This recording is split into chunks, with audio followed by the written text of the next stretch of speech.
Hello, Internet. I am Insane Lane, and welcome to Tea and Rose's Book Club. We are back with the Bourbon Kings. This week, I have a surprise. Oh, it's so good.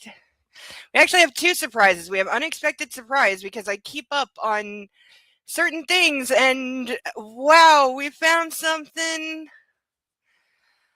But we'll get into that once everyone's settled in. So we have two surprises, only one of which I knew about a couple days ago. You may have seen a picture posted in the Discord, but we are going to read it, of course, because it's terrible, and I want to make fun of it. So probably at the end of the first chapter or two, because we tend to get through quite a few. These chapters, how nice is it to be reading a book with actual chapters, with consistent length, and decent editing?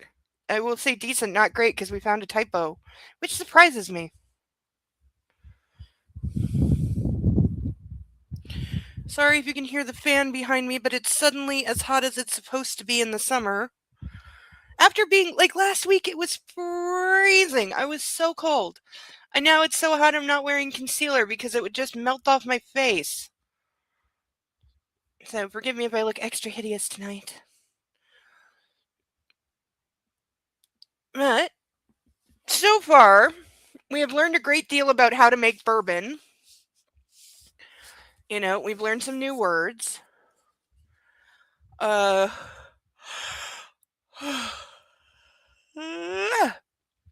premise so far is that Lane Brantford, sometimes also called Baldwin, their last name seems to be interchangeable between Brantford and Baldwin. So, you know, I'm not even going to try to keep track of that. But he is the second child of one of those old South, old money family dynasties. Something mysterious happened to his older brother, who is, I don't know, some kind of accident, some kind of condition. We haven't been told why the oldest brother is, I guess, no longer the heir apparent, making the second brother, Lane, that we are following, the heir apparent. He's in a very unhappy marriage that he is attempting to end. He wants a divorce. We also have Lizzie the gardener, who apparently Lane had a 2-year relationship with, dumped her, and they immediately got married. The timeline is weird. It makes me wonder if he was like, was it a shotgun wedding? What the hell happened? Because he clearly hates the person he's married to and has spent zero time with her during their marriage. They've literally lived apart the whole time, if I was reading correctly. Hey, your storm chasers in Saskatchewan? Yeah, they get, this time of year, the plains, they get really big storms and tornadoes because there's nothing to stop them. It's, hundreds of acres of wheat and rye and big open fields. So yeah, you can get hella storms across the prairies. Yeah, it had to be an arranged or political marriage. Yeah, he definitely got forced into it somehow. Like, I think we're probably going to find out he got, maybe his mommy pulled from Arthur and pulled the, marry this socially acceptable woman and dump the poor gardener that you've been sowing your wild oats with, or get cut off from the family money. Because it seems like he literally dumped one woman and married the other one the next day, and he obviously hates her. So yeah, I think it was a forced situation. But now he's told her he wants a divorce. Also, we're supposed to know that his wife is the worst because she's the only person so far to be racist. Because the reason that he has come home, the prodigal son has returned, is because not his biological mother, but the person who actually raised him is dying. And of course, she's the wise old down-to-earth, cooks a mean fried chicken black lady that was his nanny / cook. And of course the rich kids are way closer to the staff than their actual parents, because their actual parents are, we know the father's a incredibly violent, abusive monster, and the mom appears to be in a perpetual Xanax coma. So that's about as far as we got. We got a tour of the estate. We learned several things about making bourbon. Nobody wore a tux yet. We do have some categories that we are keeping up with, but I will go over those after our national anthem. We don't even have. Thought his mom passed away. I am confused about that, Sarah. I admit I'm confused. I think she is alive and just really drugged up. But it is confusing because I thought the brother was dead. I thought the oldest brother had died until somebody said something about him like having some kind of condition or accident or something. So I'm not sure. I suspect we'll find out more as we keep going. But yeah, there's some ambiguity on who's alive and who's not right now. But for now, I'll rise for our national anthem, and then we'll see if we can figure out who's alive or dead, which is easier in this book than it's going to be in E.L. James's next book, which was just announced a couple days ago. More on that in a moment. If you're still struggling with consent, just imagine instead of initiating sex, you're making them a cup of tea. You say, "Hey, would you like a cup of tea?" And they go, "Oh my God, I would love a cup of tea, thank you." Then you know they want a cup of tea. If you say, "Hey, would you like a cup of tea?" And they're like, I'm not really sure. Then you can make them a cup of tea, or not, but be aware that they might not drink it. And if they don't drink it, then, and this is the important bit, don't make them drink it. Just because you made it doesn't mean you're entitled to watch them drink it. And if they say, "No thank you," then don't make them tea. At all. Just don't make them tea. Don't make them drink tea. Don't get annoyed at them for not wanting tea. They just don't want tea, okay? They might say, "Yes, please, that's kind of you." And then when the tea arrives, they actually don't want the tea at all. Sure, that's kind of annoying as you've gone to all the effort of making the tea, but they remain under no obligation to drink the tea. They did want tea, now they don't. Some people change their mind in the time it takes to boil the kettle, brew the tea, and add the milk. And it's okay for people to change their mind, and you are still not entitled to watch them drink it. And if they are unconscious, don't make them tea. Unconscious people don't want tea, and they can't answer the question, "Do you want tea?" because they're unconscious. Okay, maybe they were conscious when you asked them if they wanted tea, and they said yes, but in the time it took you to boil the kettle or brew the tea and add the milk, they are now unconscious. You should just put the tea down, make sure the unconscious person is safe, and this is the important part again, don't make them drink the tea. They said yes then, sure, but unconscious people don't want tea.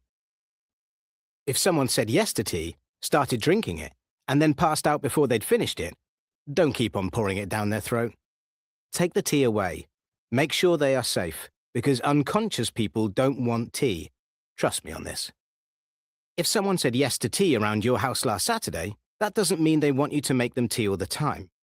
They don't want you to come around to their place unexpectedly and make them tea and force them to drink it, going, "But you wanted tea last week," or to wake up to find you pouring tea down their throat, going, "But you wanted tea last night." If you can understand how completely ludicrous it is to force people to have tea when they don't want tea, and you are able to understand when people don't want tea, then how hard is it to understand when it comes to sex? Whether it's tea or sex, consent is everything. And on that note, I'm going to make myself a cup of tea. Yay. Got better with explanation. What explanation? That she was on vacation in Sicily, saw a hot waiter, and imagined what if he was a hot mafia boss and kidnapped me? Because that apparently was the inspiration for the books.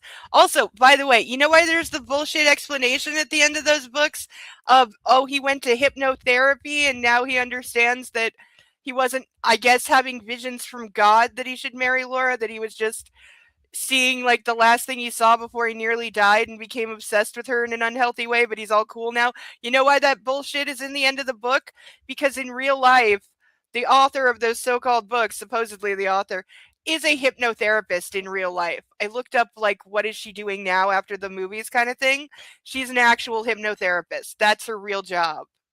So that is why that bullshit is in there, and it makes sense now, because I was going, what the fuck, because it's so out of left field. I forgot to put my lipstick on. It's too hot. My brain is fuzzy. Okay, first things first, let's introduce the ducks, then I'll get marginally more presentable. I'm not wearing concealer, sorry, because it's too hot and it would melt and make a mess, and I didn't want to. So we have our ducks in the wrong order. What is wrong with me today?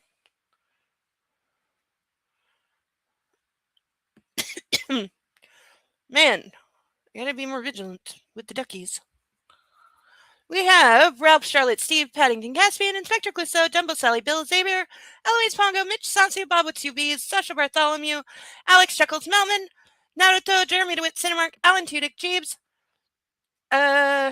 Playboy, Jethro, Gilbert, Vixen, Dennis, Rosie, House, Susie, Wolfie, Russell, Mark, Littell, Cicero, Phoebe Halliwell, John Glenn, Lil Chickadoo, Captain Blaze, Ferguson, Libby Doe, Ocean's Gate 7, Dinglehopper, Madison, Leonard, Jacques Jacquard, Lulu, Marty, Akasha, Dr. Breadside Manor, still one of my favorite names, Autolycus, Deja, Insidious, Cleopatra, Extra Crispy, Ralph, Wisp, Dougie, Katy Perry, and new from last week, we have Calvin, Uncle Sam, Nicola, Dewey, and Gretzky. Those are our new ducks from last week. Oh, God, my face looks awful. Sorry. Ugh. But yeah, it's hella hot. So, keeping things light.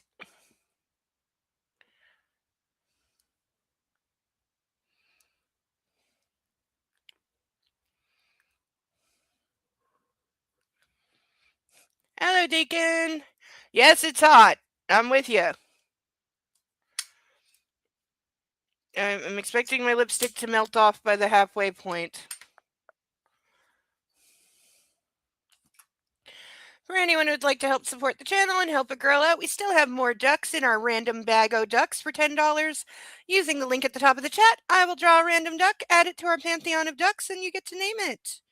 For the more discerning collector, we have painted ducks for the moment in the form of Yoshi, A Christmas Story, a rooster, and an Evel Knievel duck because I was in a very macabre mood.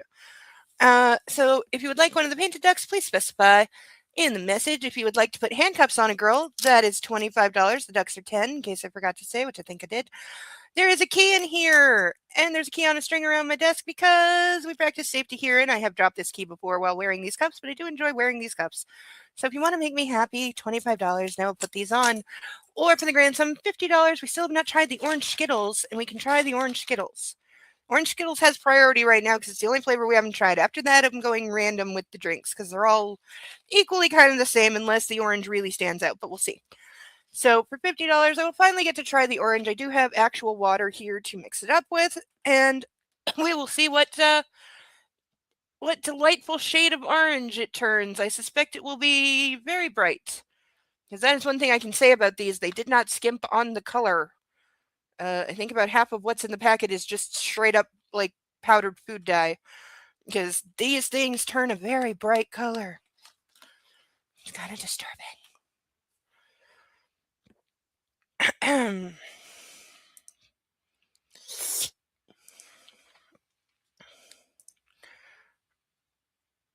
Okay, yeah, I don't want to know what is in dirty pasta, and I'm Italian, so that's offensive.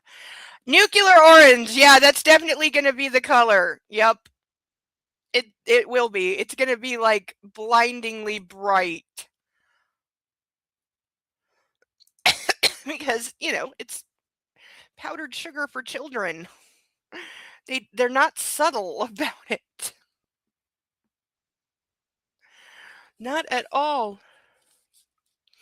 So, yeah, just before we start, for those, yeah, I think it will probably be like Tang. I've never had Tang, but it'll probably be about that color. But for those in the Discord who saw my post earlier, there is indeed confirmed a new E.L. James book coming. Still don't know what the fuck she was talking about when she posted a couple months ago saying she was working on a fourth book, because this is a new series. It's a completely new book. It's not a continuation of either of the other two series that she wrote. It's not her fourth series, because even if it's one book, it's not announced as being a series. It's a one standalone book. Even if it was a series, it would only be her third, so it's not a fourth in any way. So I still don't know what the fuck she was talking about. Maybe she meant to hit 9 instead because it's her 9th book. But yeah, she's got a new book coming. Here's what's weird. It's listed on Amazon because I checked on Amazon to make sure it was real. It's real. And it's listed on Amazon as a YA novel. Hi, Sethel. Good to see you. So yeah, her new book is called Land of Ghosts, and it's about a teenage girl that I guess her whole family dies and she gets shipped off to distant relatives to this big old creepy mansion that turns out to be haunted, and then she falls in love with the ghost. That is the new E.L. James book. Also, the cover is a redhead in a nightgown, and the whole plot, who knows their Star Trek Next Generation? Because between the cover, whoever wrote Sub Rosa, you need to call up your lawyers because you need to sue somebody because this is the story of Sub Rosa, which it took me a minute to remember that episode already got sued. That episode already got sued, and they had to give partial story credit to somebody named Gianna F. Gallo, who a lot of people think is a pseudonym for Anne Rice, because Anne Rice wrote a series called The Mayfair Witches, which apparently the premise of it is entirely the plot of Sub Rosa, to the point where, again, a lawsuit was filed against that episode, and the network settled and gave partial story credit. So they admitted that, yeah, there was enough similarities that it was plagiarism and were willing to share story credit to end a lawsuit. So, yeah, I'm going with, writers of Sub Rosa, call your lawyers again, because now you need to think about, taking some action, because the plot and the cover both just are Sub Rosa. They are.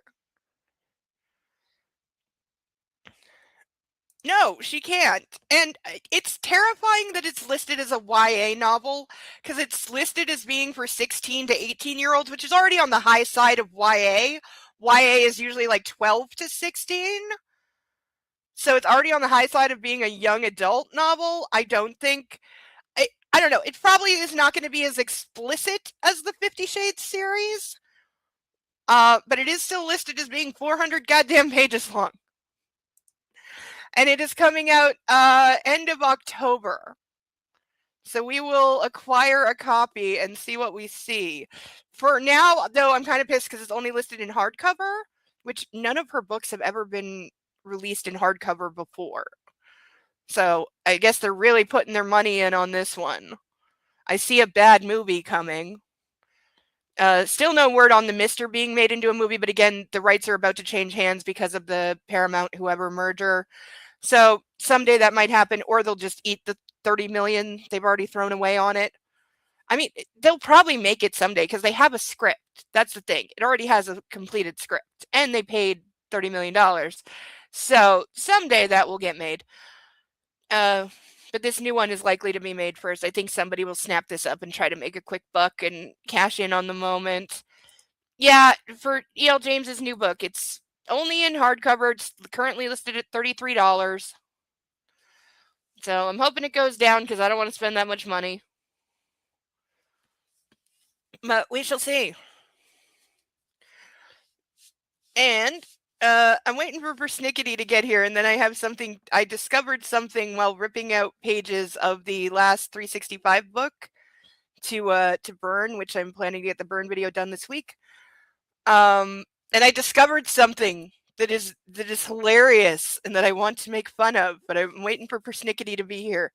So she's watching Artie right now. So at her if you want to annoy her and tell her to get her butt here so I can read the thing that I found.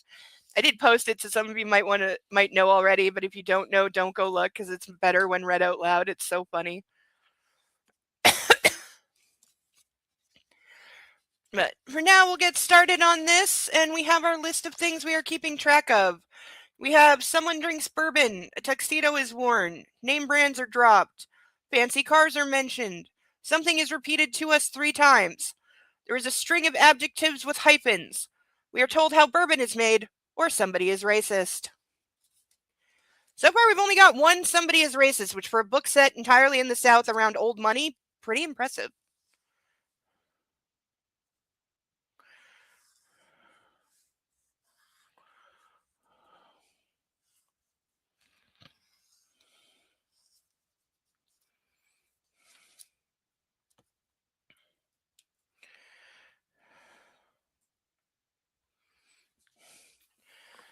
Give me my fan back.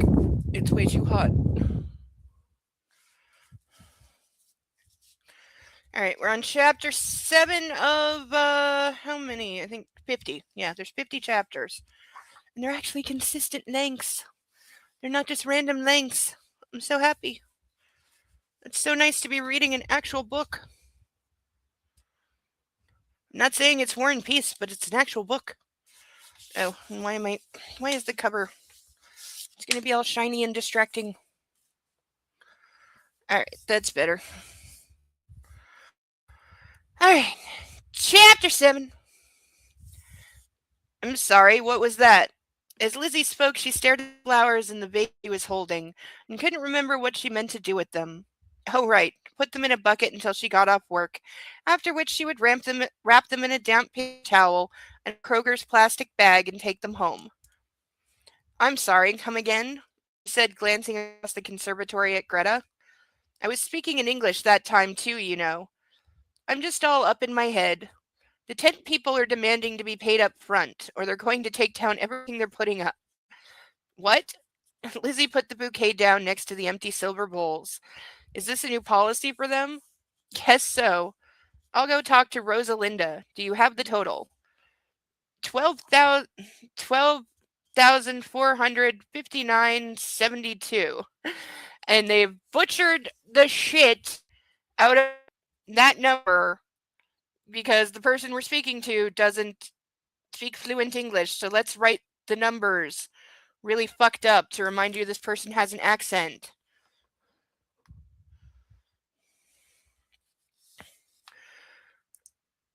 People in the South are way less racist than the folks up north. Where does Kentucky fall on the north-south line?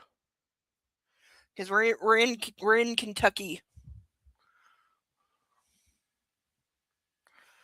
And why is the gardener handling something like paying the tent people? Hold on, let me write that down. He grabbed a pen. One more time. After she got the total scribbled into her palm, she glanced out the garden. The 10 people had just stretched the fabric panels out flat and were beginning to lay the poles down as some of them got to stitching the huge sections together with ropes. 2 more hours work for them, maybe 3. They're still going strong out there, she murmured. Not for long. Greta resumed cleaning the pink garden roses. It's the northern border of the Confederate States, so it's still considered to be in the South.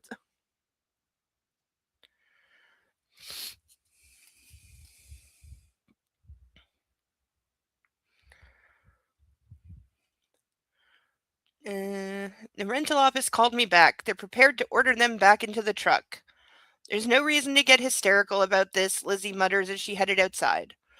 Rosalinda Freeland's office, wow, what a name, was in the kitchen wing, and she took the longer outdoor route because she was pretty damn sick and tired of running into Lane. He's been home for like an hour and a half. She was about halfway across the terrace, passing by the French doors that led out of the dining room when she looked over towards the business center. The facility was located where the original stables used to be, and like the conservatory, it opened out into the gardens and the river. Who gets rid of stables on a massive estate like this? You suck for doing that. The architecture that had been added had been precisely matched to that of Easterly, and the total square footage was nearly the same as the mansion's. With over a dozen offices, a conference room the size of a college lecture hall, and its own catering, kitchen, and dining room, William Baldwin ran his wife's family's multinational bourbon company out of the state-of-the-art compound. You almost never saw anyone loitering around over there, but apparently something was going on, because a group of people in suits was standing on the terrace outside of the main conference room, smoking and talking in a tight enclave. Strange, she thought. Mr. Baldwin was a smoker, so it was unlikely these folks had been banished to the terrace just to get their nicotine fix. Or because you can't smoke in buildings. I don't know. I guess if it's your building on your private estate, you can let people smoke if you want to, probably. And what do you know? She actually recognized the single non-smoking woman in the mix. It was Sutton Smythe. Okay. Who names a girl Sutton? Excuse me. It was Sutton Smythe, heir to the Sutton Distillery Corporation fortune. Oh, those are the rival bourbon people, because there's rivals. Kentucky's weird. People in Kentucky say they're in the South. People in Tennessee, which is south of Kentucky, say Kentucky's the North. Yeah, I've heard that. I've heard the back and forth. That's why I know it's contested in. I know amongst the southern states, especially when you get into Confederate bullshit, there's some contesting over exactly how dedicated to the cause some states were.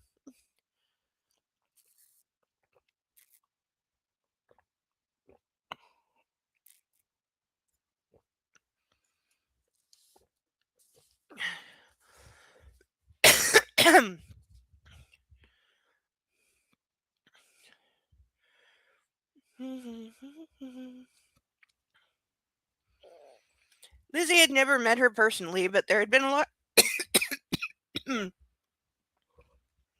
Wait. But there had been a lot of press about the fact that a female might, just might, in the next decade, head one of the largest liquor companies in the world. Frankly, it looked like she was already the boss, with her dark hair coiffed in her no-nonsense, super expensive black pantsuit. She was actually quite a striking woman with bold features and a curvy body that could have taken her into bimbo territory if she'd been so inclined to play that card, which she obviously wasn't. Is this going to be a rival now? Is he going to get divorced and then this woman's going to make a play for him with the whole, like, we could unite our liquor dynasties and rule the world? What was she doing here, though? Talk about sleeping with the enemy. Lizzie shook her head and went in through the rear kitchen door. Whatever was happening over there was not her problem. She was far, far, far down the totem pole, just looking to get a tent erected for her flower arrangements. Wow. Talk about a lot of steps. As soon as she scooted in and out and all around the white-coated toque. Okay, it says toque. Hatted men and women who are giving themselves scoliosis, making phyllo dough and stuffed mushroomy thingies. Okay, for one, a chef's hat is not a fucking toque. Also, you spelled the word toque wrong, and not a toque. A chef's hat, I'm sure there is an actual name for what the super tall hats that chefs wear is. It ain't toque because I'm Canadian and I know what a toque is, and it's not the thing you wear in the kitchen. And let's talk about stuffed mushroomy thingies. Really? Grown-ass woman is saying that? Grown-ass woman who has spent at least 10 years of her career around these fancy catered events, and you're telling me she's like confused by the concept of stuffed mushrooms?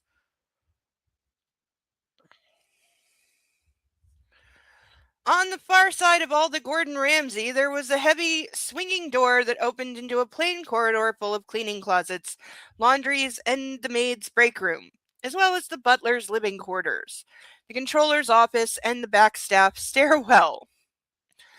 Just in case you didn't know, these people are rich, rich, rich, rich, rich, rich, rich, rich, rich.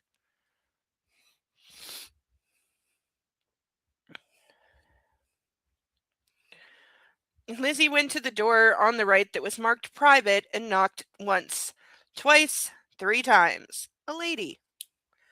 Given that Rosalinda was as efficient and punctual as an alarm clock, the controller clearly wasn't in. Maybe she'd gone to the bank.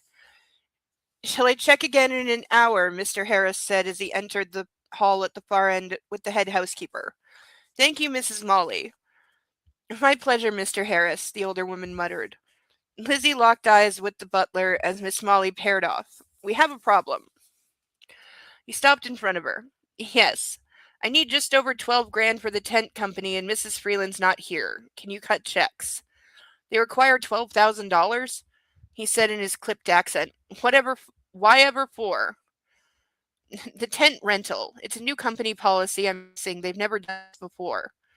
This is Easterly. They've had an account with them since the turn of the century, and they will defer. Allow me. This does seem incredibly like a stupid problem to have. Because, yeah, if it's the same company, like, if they had changed this policy, they would have notified probably their best client.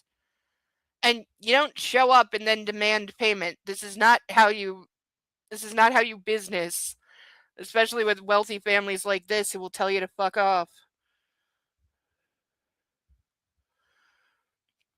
Pivoting on his spit-polished shoe shine, he headed for his quarters, no doubt to call the rental company's owner personally. If he could pull this off and Lizzie could keep her tents and tables, his PITA, and it's spelled in caps PITA, so I assume it stands for something, attitude might well be worth the trouble. Does anyone know what PITA in relation to attitude stands for? Besides, if worst came to worst, Greta could write the check. Really? Really?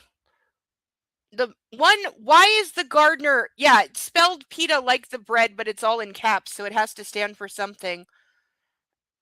Pain in the ass. Oh, Sarah. Nice. Yes, I should have known someone who works in medicine would know this term.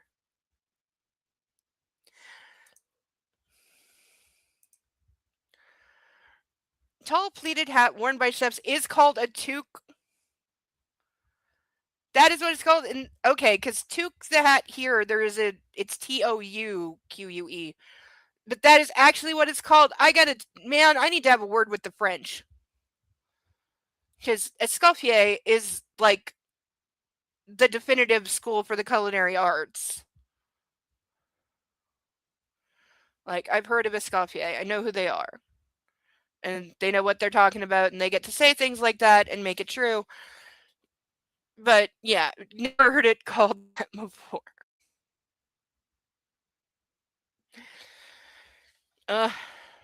Grown ass woman and all the objects are thingies, especially when I have a migraine. That's fair. That's fair. You can call everything a thingy when you have a migraine.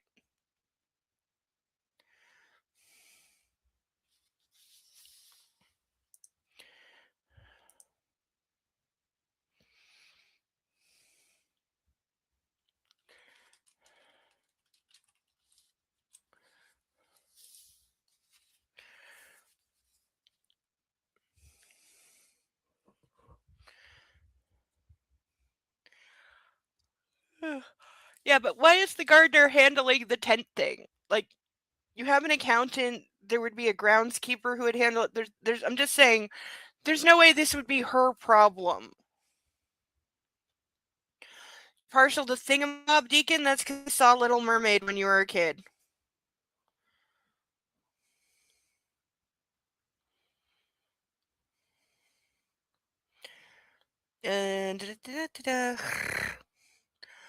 One thing was certain, Lizzie was not going to ask Lane for it, and they needed that tent. Yeah, he's the heir apparent. He's not going to be handling this either. There's roughly 50 other people who would be handling this before either Lane or Lizzie would be handling this. Like, you couldn't have come up with like a decent reason for her to run into him again, really? In less than 48 hours, the world was descending on the property, and nothing pissed off the Bradfords more than anything out of place. She waited for the butler to reemerge, all triumphant in his penguin suit. She leaned back against the smooth, cool plaster wall and found herself thinking about the dumbest decision she had ever made. Let me guess, it involves Lane. Here we go. We're in flashback italic again. She should have let the whole thing rest. After the dreaded Lane Baldwin had sought her out in the dark in the gardens, she should have let the arrangement between them go. Why on earth did she care how wrong he was about her? How insane, egocentric, and ridiculous that silver-spooned fool was. She didn't owe him any kind of world-view realignment. Besides, that wasn't going to happen without a sledgehammer. Not that she wouldn't enjoy an attempt on those terms. The problem was, however, that among her own deficiencies was the paralytic need to not be misinterpreted by Channing Tatum's doppelganger, just in case we didn't know he's really hot. So she had to set him straight, and in fact, she talked to him all the way home that night, as well as all the way back to Easterly the following morning, and then throughout the next week. Eventually, she'd become convinced he was avoiding her, and for the first time since he'd come home on his break from graduate school, she didn't see him for 7 days straight. The good news, if you could look at it that way, was that at least there weren't any females coming around the house and leaving at odd hours in porn combinations. Please define porn combination. What is that? Any number higher than 1? You can still do porn with just one woman. It works. It's a whole category. And in danger of revealing exactly how much time she'd wasted yelling at him in her head. Oh, the bad news was that she was now overprepared with all her speeches and in danger of revealing exactly how much time she'd wasted yelling at him in her head. Yelling at people in your head can be fun.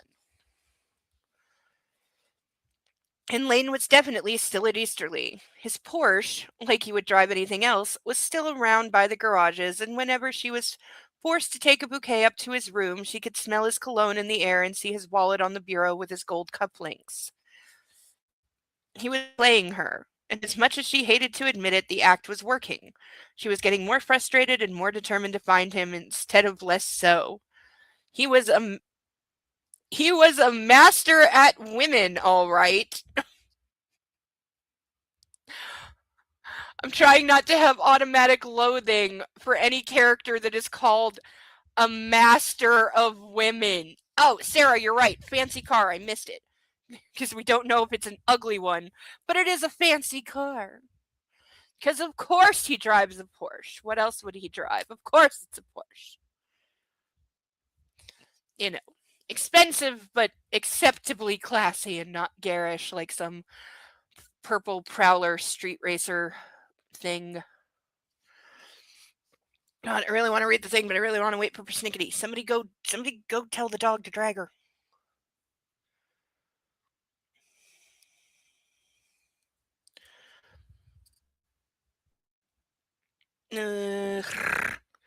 He was a master at women, all right, the bastard. With yet another fresh bouquet in hand, she headed up the back stairs for his room. She didn't expect him to be in there, but somehow the idea of walking into his space and throwing out a couple of choice sound bites was going to offer her a release. When she knocked on the door, it was a hard demand, and after a moment, she pushed her way in.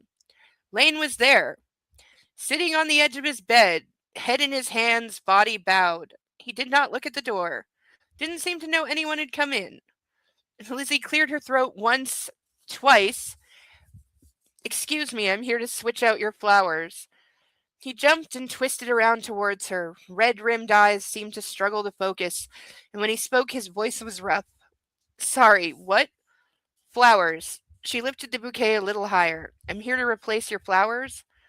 "Oh, thank you. That's awfully good of you. Are they dating at this point or what? It seems like they are, or secretly or something. I don't know." Clearly, he had no clue what he was saying to her. The politeness seemed just like a reflex, the conversational equivalent of a lower leg kick when its knee was hit with a rubber hammer. "This is not your business," she told herself as she went across to the bureau. The swap took a split second, and then she had the barely wilted old one in her hands and was walking back over to the half-open door. She told herself not to look over at him as she left. For all she knew, his favorite hunting dog had ringworm. Or maybe that girlfriend of his in Virginia had found out about all his extracurricular exercise here in Charlemont. Wait, was he seeing the one that he eventually married and was cheating with her? Did he, string her along? Doing the, "oh yeah, I'll totally marry you instead of her," and then he didn't? Is he that guy?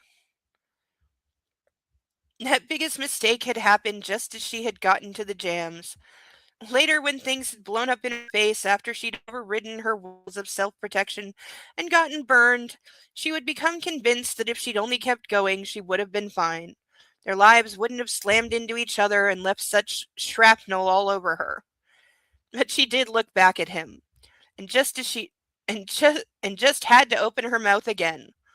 "What's wrong?" Lane's eyes swung up to her. "I'm sorry? What's your problem?" He braced his hands against his knees. "I'm sorry." She waited for something else. About what? His eyes closed, his head ducking down again. Even though he made no sound, she knew he was weeping. And that was so completely not what she expected from someone like him. Closing the door, she wanted to protect his privacy for him. "What happened? Is everyone all right?" Lane shook his head, took a deep breath, and recomposed himself. No, not everyone. Is it your sister? I heard she's had some issues. Edward. They took him.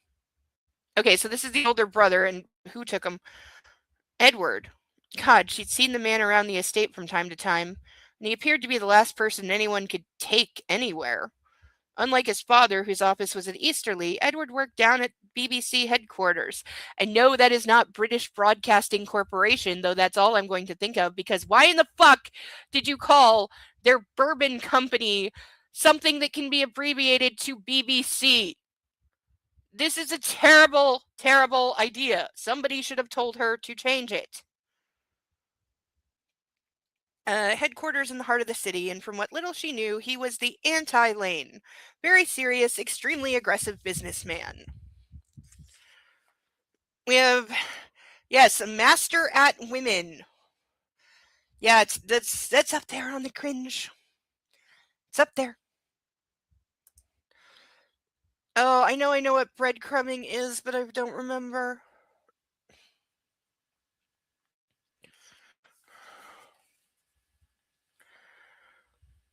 I'm sorry, I'm not quite following, she said. He was kidnapped in South America. I was gonna say take like he was kidnapped. We're reading another book with kidnapping? I didn't do this on purpose. I didn't know about this. He was kidnapped in South America. The ransom is being negotiated. What the actual fuck? Like, I know rich people, like, getting kidnapped. It's a real thing. This is not a... It really happens, okay? It's a cottage industry in some places.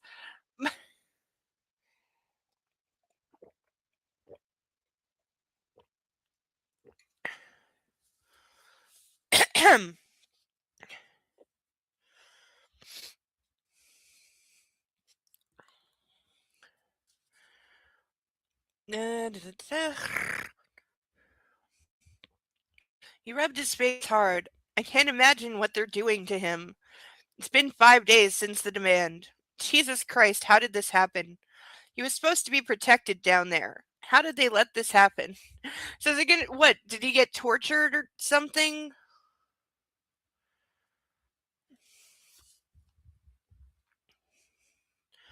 Then he shook himself and pegged her with hard eyes. You can't say anything. Chin doesn't even know yet. We're keeping everything quiet so it doesn't get out in the press yet. I won't. I won't say a word. Are the authorities involved? My father's been working with them. This is a nightmare. I told him not to go down there. I'm so sorry. What a pathetic statement. Is there anything I can do? Which was just another pathetic bunch of syllables. It should have been me, Lane muttered. Or Max. Why couldn't it have been one of us? We're worthless. It should have been one of us. Okay, so we know how this family is structured. The eldest son is, the golden boy, the king. The rest of you are expendable.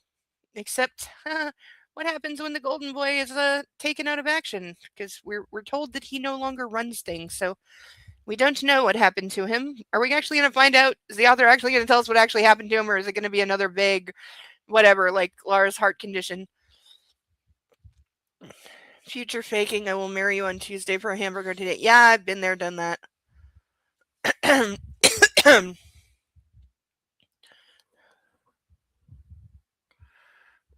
Oh.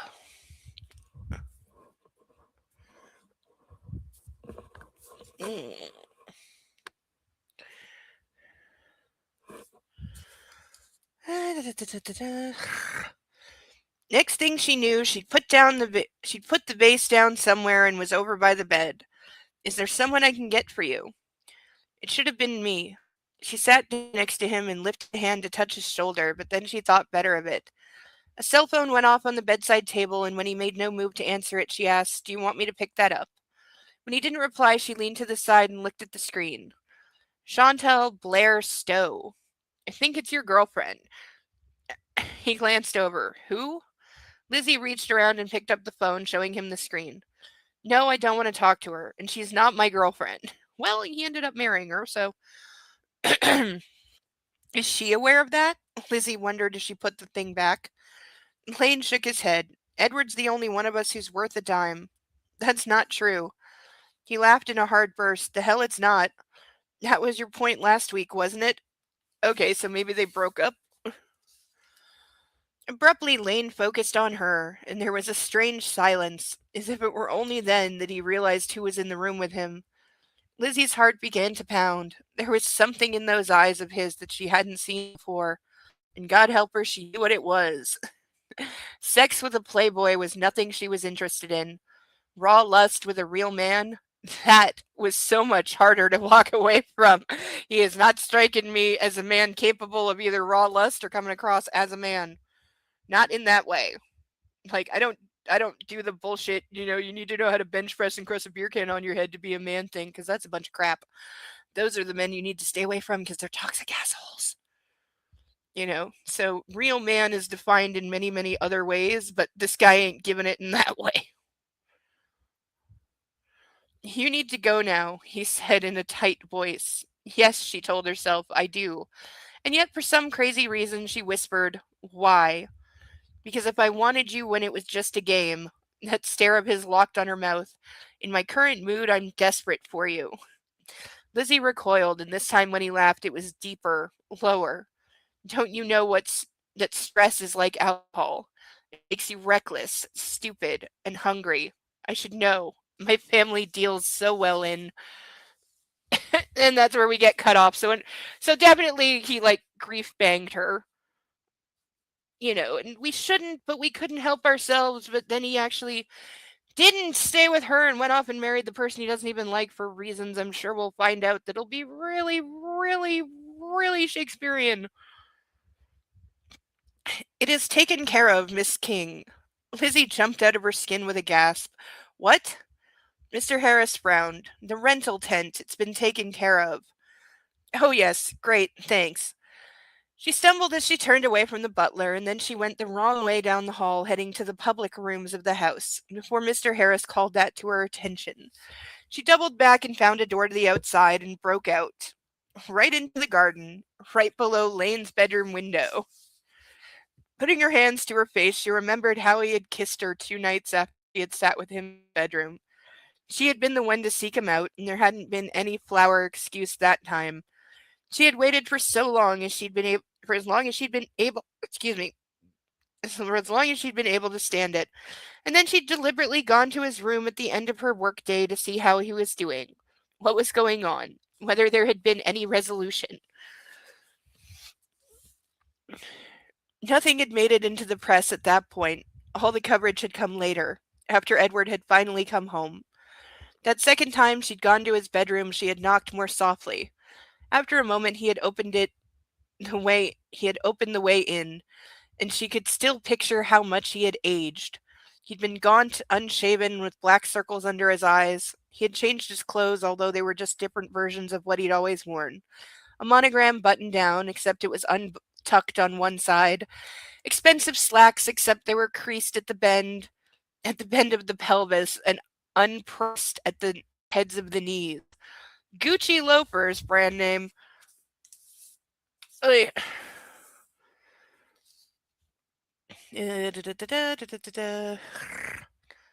Gucci loafers. No, he only had on dark socks. I'm still counting it.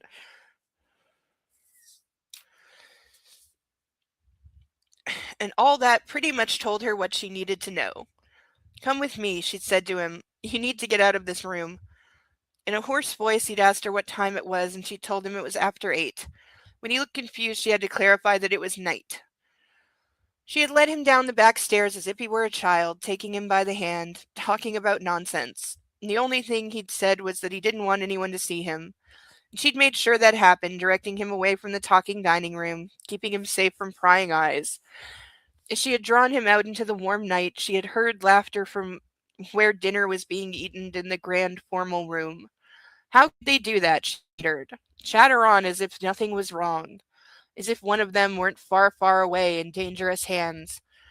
At the time, she'd had no idea what she was doing with Lane or why she cared so much that he was suffering. She only knew that the one-dimensional playboy she'd written off as a waste of privilege had become human, and his pain mattered to her, like he's a hurt puppy. They hadn't gone far, just down the brick walkway, in between the flowering shrubs and beds and over to the gazebo in the garden's far corner. They had sat together and not said much. But when she had reached for his hand, he had taken what she offered and held on tight. And when he had turned to her, she had known what he wanted, and it wasn't talking. There had been a moment of traffic jam in her head, all kinds of whoa, wait, stop, too far. But then he had leaned in and their lips had touched. The thoughts had been so complicated, the connection had been so simple. But it hadn't stayed that way. He had grabbed her and she had let him. He had put his hands into her clothes and she had let him. Somewhere in the middle of it all, she had realized that she hated him because she was attracted to him. Crazy attracted. And she had watched him in the pool that afternoon, although there had been so much more to it than that. Every time he had come to the house or left, she had tried to get a look at him, even though she would have denied it to anyone and everyone, so she's Sabrina. News that he was immediately arriving at Easterly had had the ability to electrify her, and his departures had subdued her. And the pathetic reality was that she had envied those women, those dumb blondes with their perfect bodies and their southern drawls, who had put the proverbial revolving door to his bedroom to good use. The truth that she had not wanted to admit to herself was that she would have found something to dislike in him no matter what his demographics had been. It hadn't been about his money, his old family, the multiple women, his too good looks, or the too slick smile. What she hated about him was how he made her feel. The vulnerability had been a vicious intruder into her life, an unwelcome house guest that had moved in and traveled with her to work and dogged her even in her dreams. Yeah, she's Sabrina all the way. I've only seen the remake, but same deal. In retrospect, she should have listened to that fear, chosen that instinct over the incredible attraction. Life wasn't always that provocatively wise, however. Sometimes you didn't heed the warning signs and you put the pedal to the metal and you went screaming around a blind turn. I'm counting that as a three-peat.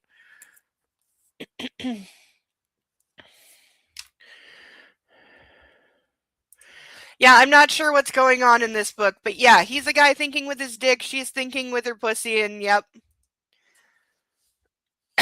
I guess that's what it's supposed to just be.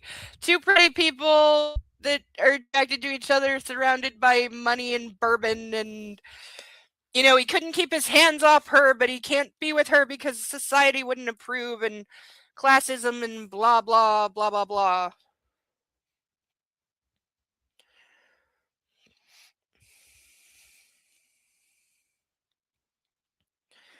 But we know what's going to happen, of course. He's going to divorce the harpy wife. She's going to, he's going to hook up with Lizzie. Everything's going to be lovely. And then the ex wife will implode it, or something will implode it, and they'll be apart. And then they'll have to get back together. And that's why there's 3 books. I did, by the way, look up if this was made into a movie. Here's the weird thing NBC bought the rights to these books, to all 3 of them, a long time ago, intending to make a TV series out of it, a streaming series out of these books. That never happened. The project got dropped. However, I keep finding references saying there was a Lifetime movie made of these. It has an IMDb page that is pretty substantial, but there's no release date on it. And so I don't know if the movie was ever made or not, because there are IMDb pages for like things that started getting made and then stopped and the pages don't get taken down. That happens. Like there's a page for National Treasure 3 that's been there since like 2000. So that could be a possibility, or if there is an actual Lifetime movie out there, I haven't found it yet. I am looking though, but I only yeah, Deacon, right? It's exactly the kind of thing Lifetime would pick up 100%. So I cannot confirm if they ever actually made it, but there was an intent. There's a second author credited too. So at one point there was at least a script.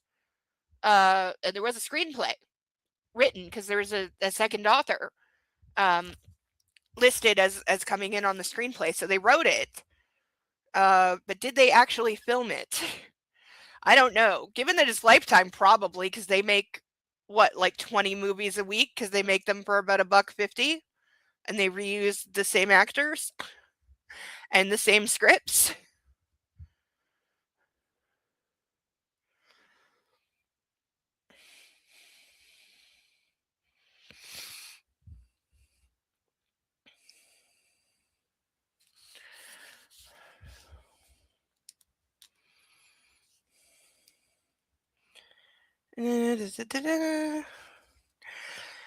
She still had pain from the crash, that was for sure.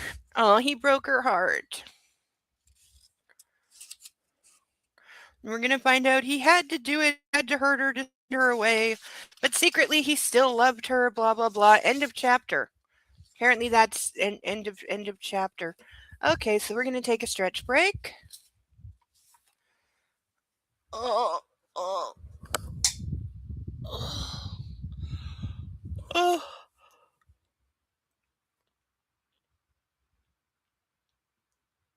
Oh.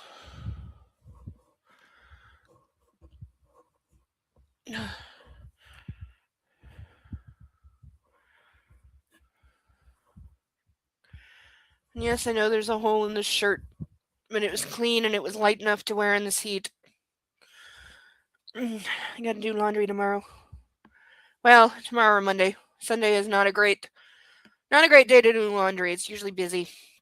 Whereas Monday, Tuesday, it's completely dead. Which is good because I prefer to wait till I have like 6 loads of laundry to do and then do it all at once. Which you can only do if there's nobody else there. Otherwise, it's considered rude to take all the machines, though quite frankly, I don't care because I live here too. I've never had any problem taking all the machines in the laundry room.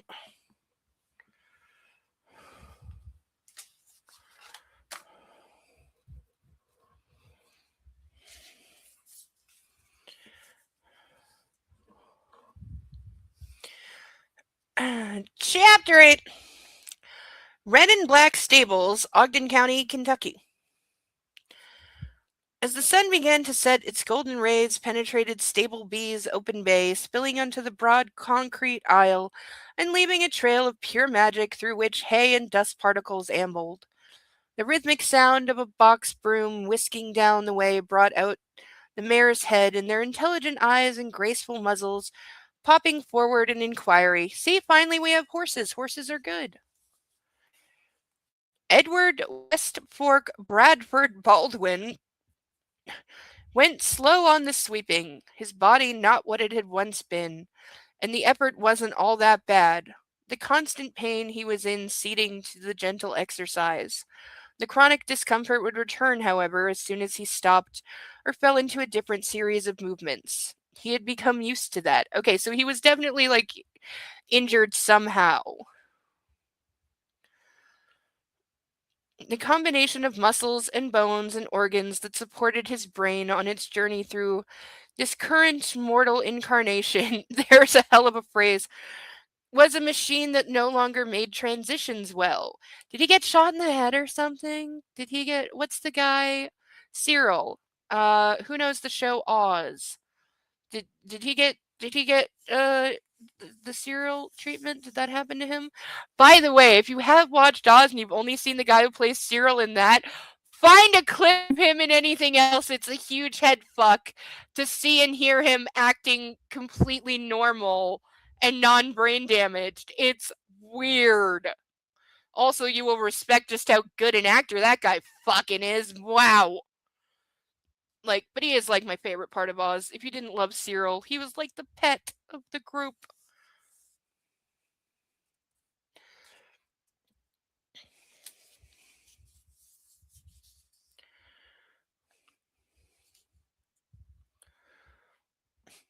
You have no idea what's going on in this book? Yeah, I know. So far, I'm not quite sure either. We're 71 pages in, and I'm still very unsure of. I'm not. There are characters who have been mentioned that I'm not even sure if they're alive.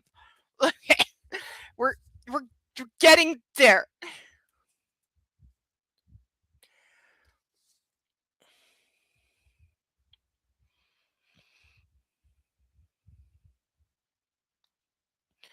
It was much preferred entrenched activity, repeated effort in its prescribed fashion, or sustained rest in any position. His physical therapist, aka the sadist, told him to stay active with varied pursuits, rather like, as they had explained, someone who was having to rewire their brain through occupational therapy. So I'm assuming he got shot in the head. The more he kept changing things up, the better for his, quote, recovery, end quotes. He always put that word in quotation marks. True recovery to him was a return to what he had been, and that was never going to happen, even if he were able to walk right, eat right, sleep through the night. So he either got shot in the head or had a stroke. I'm guessing he got shot, and so that's why he's like not seen as the heir apparent anymore because he has brain damage. There was no going back to that other person who had been a younger, better natured, better looking version of himself. So he got shot in the face or something, right? Now he hides because he's like all hideously deformed. He hated the sadists, but they were just a long list of things for which he held enmity. And this broken body they seemed so intent on rehabbing was simply not getting with the program. He'd been at it for how long? And still the pain, all the time the pain, to the point where it was hard to gather the energy to break through that wall of fire to get anywhere, to get where he was to get where he was in this moment, where things were working in some semblance of order. It was as if he were meeting the same mugger in every alley he tried to go down. He sometimes wondered if he would feel less worn out if it were a different criminal from time to time, a different foe marking off with his quality of life. The robbers had been from a consistent thief, however. What are you doing, girl? He paused to stroke a black muzzle. You good? After a chuffing reply from the thoroughbred, Edward kept going. The breeding season had gone very well, and he had 90% of his 23 mares in foal. If all went as planned, their babies would be born the following January, critical for ensuring start of the year birth dates. For racing, the clock began ticking by the calendar, not the actual drop date. So if you wanted a future 3-year-old you'd run in the Derby to be as mature and strong as possible, you better get those mares foaling no later than March for their nearly year-long pregnancies. Okay, now we're learning about horse breeding, because that's another thing in the South. You know, yes, the ghost of Bourbon Pass. Yes. He could be. He could be a ghost that haunts the stables for all we know at this point. Like, seriously. Ugh.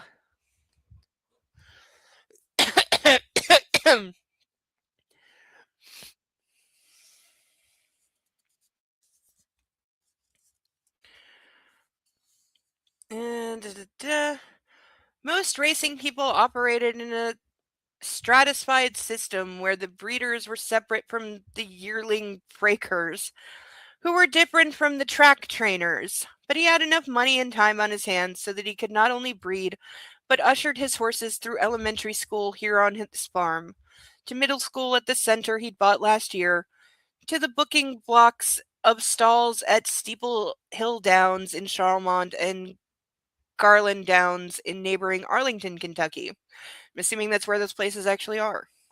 I've heard of the Steeple Hill Downs because, it's on TV. The money required for his breeding and racing operation was astronomical, and any return on investment was hypothetical, which is why syndicates of investors were typically formed to spread the financial exposure and risk. He, on the other hand, didn't do syndicates, co investors, partners. He hadn't lost anything yet. In fact, he was almost making money. His operation in the last year and a half had produced remarkable results. All thanks to Nebuchadnezzar, his stallion, who happened to be the biggest, meanest son of a bitch anyone had ever come across. That nasty bastard bred fast sons and daughters, though. Something he had discovered when he'd moved here to the Red and Black's caretaker's cottage and bought the 4-hooved spawn of the devil and the 3 Neb's 2-year progeny at auction. The following year, all 3 descendants had won more than 200 grand apiece by April, and one of them had been second in the Derby, third in the Preakness, and first in Belmont. I know that's the Triple Crown. And that had been his Farm off to the races, as they say. This year he was slated to do even better. He had 2 horses in the Derby, both from Neb's loins. He couldn't say that his heart was in the business, but it certainly was better than sitting around and ruminating on everything he had lost. Just like all those racehorses, he had been bred, born, and trained for a given future, to take over the Bradford Bourbon Company. But like a thoroughbred who had broken his leg, that was no longer his future. Buenas noches, Jeff. Jeff, we have somebody speaking Spanish. Great. How many other languages are we going to cram into this book? Edward nodded at one of his 11 stable hands. Hasta mañana. He resumed his sweeping, ducking his head. Something else in Spanish. Who? No sé. Edward frowned and used the broom as a cane, limping down to the open bay. Yeah, right? I know this. Yes, you only make money from selling siring rights or training other people's horses. Other than that, horse racing is a tax write-off. You are correct about that. Yeah, because I know. That's why it's, stallions get put out to stud and they charge huge, like genuinely huge, like sometimes millions of dollars, fees to sire mares. Mares are typically like what they own and race. It's usually female horses that are raced. And then they're for breeding. It's all about the genetics in horse racing.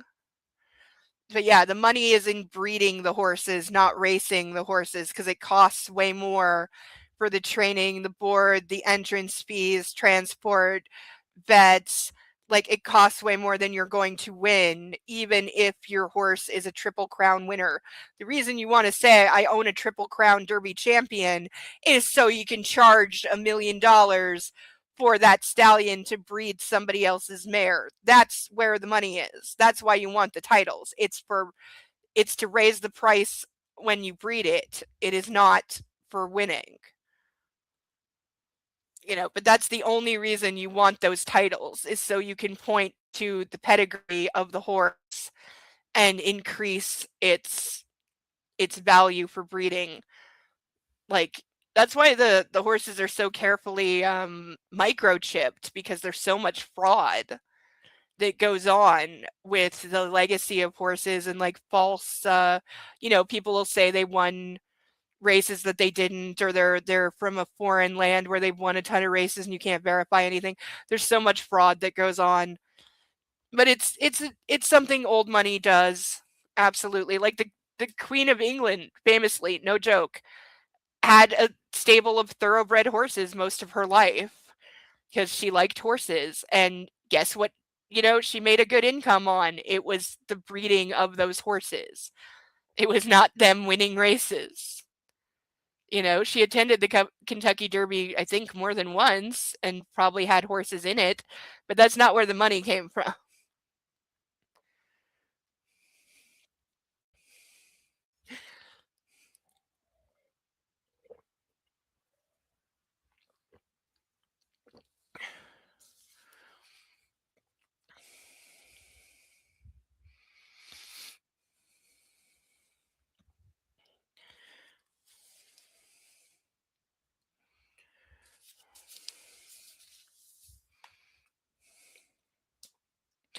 Like, other fun fact in the world of animal breeding, bulls and cows, okay, the cows are not worth anything because cows are a dime a dozen, but the same kind of legacy genetics applies to bulls because people raise them for the rodeos and things like that. And so, like, hiring a bull to, like, mate with all of your cows can be thousands and thousands of dollars as well. It is in microchips. The horse will have a tattoo under their upper lip that will correspond to their identity paperwork. I thought they had a microchip at this point. But I guess maybe some things are still old school. Because, yeah, I know some dogs, instead of a microchip, they will have an ear tattoo. Which, personally, I don't like the idea of tattooing animals. But it could definitely be a thing. Because, yeah, keeping track of, like, the genetics and all that, it's such a highly contested thing.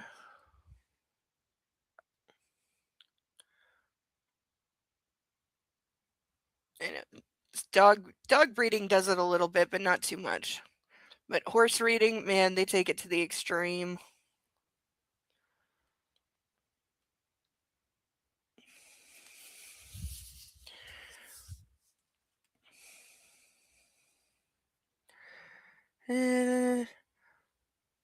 Outside on the circular drive, a 2-acre long black limousine was rolling to a halt in front of Barn A. Really, a 2-acre long limousine? That must be hell on a curve. Mo Brown, the stable manager, walked out to the monstrosity, the man's long strides eating up the distance. Mo was 60, lanky as a fence rail, and smart as a mathematician. He also had the eye that a guy could pretty much tell a horse's future from the moment the animal stood up on its hooves for the first time. They still use tattoos because it's harder to fake. Scan a chip and copying it is way easier than trying to forge their tattoo paperwork. Interesting. Okay, so old school is still for the win on some things. I can totally see that, yeah. Because, with the digital age, you can hack anything. So, yeah, it makes sense they might keep it old school to protect the investment. Because, like I said, yeah, you're talking like millions of dollars can be invested in trying to breed a future champion. That the only reason you want the thing to be a champion is so you can turn around and then breed it again and make more money. It's an investment, but it's not a profitable one unless you get it right.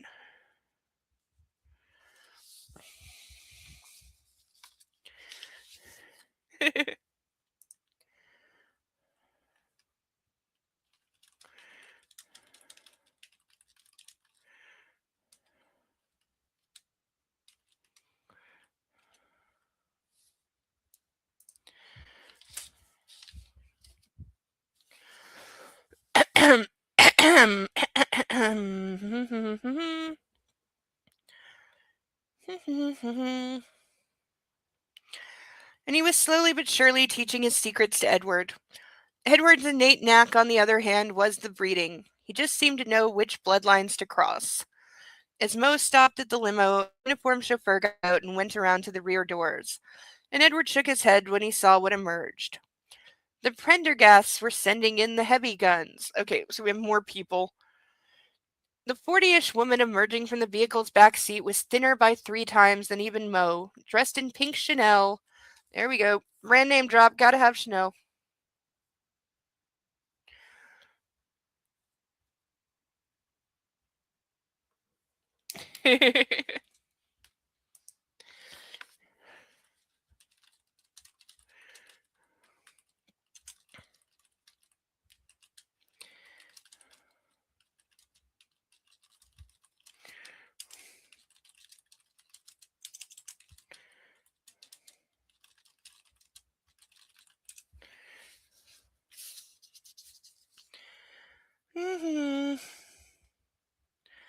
And had more hair than what was in Neb's entire tail.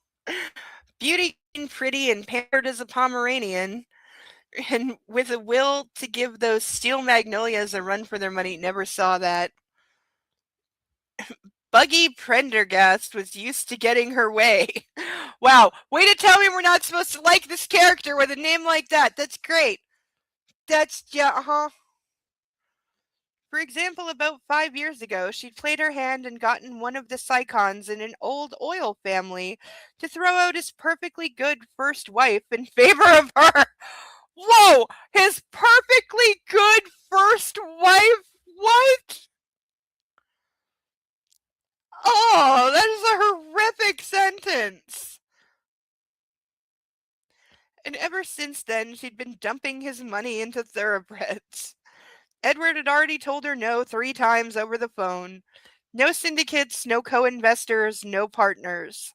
He'd bred for himself and no one else. Oh, great. So now we're going to fight. We're going to fight for the horses. Wait, if somebody burns down the stable, I swear. If this turns into that. Hello, persnickety. All right, since you're here, I will read the thing. I posted this, but I wanted to read it for anyone who didn't see, because I was tearing out pages of the last 365 book, and I found something that I missed initially because it's on the last goddamn page. There is an author's note for those books.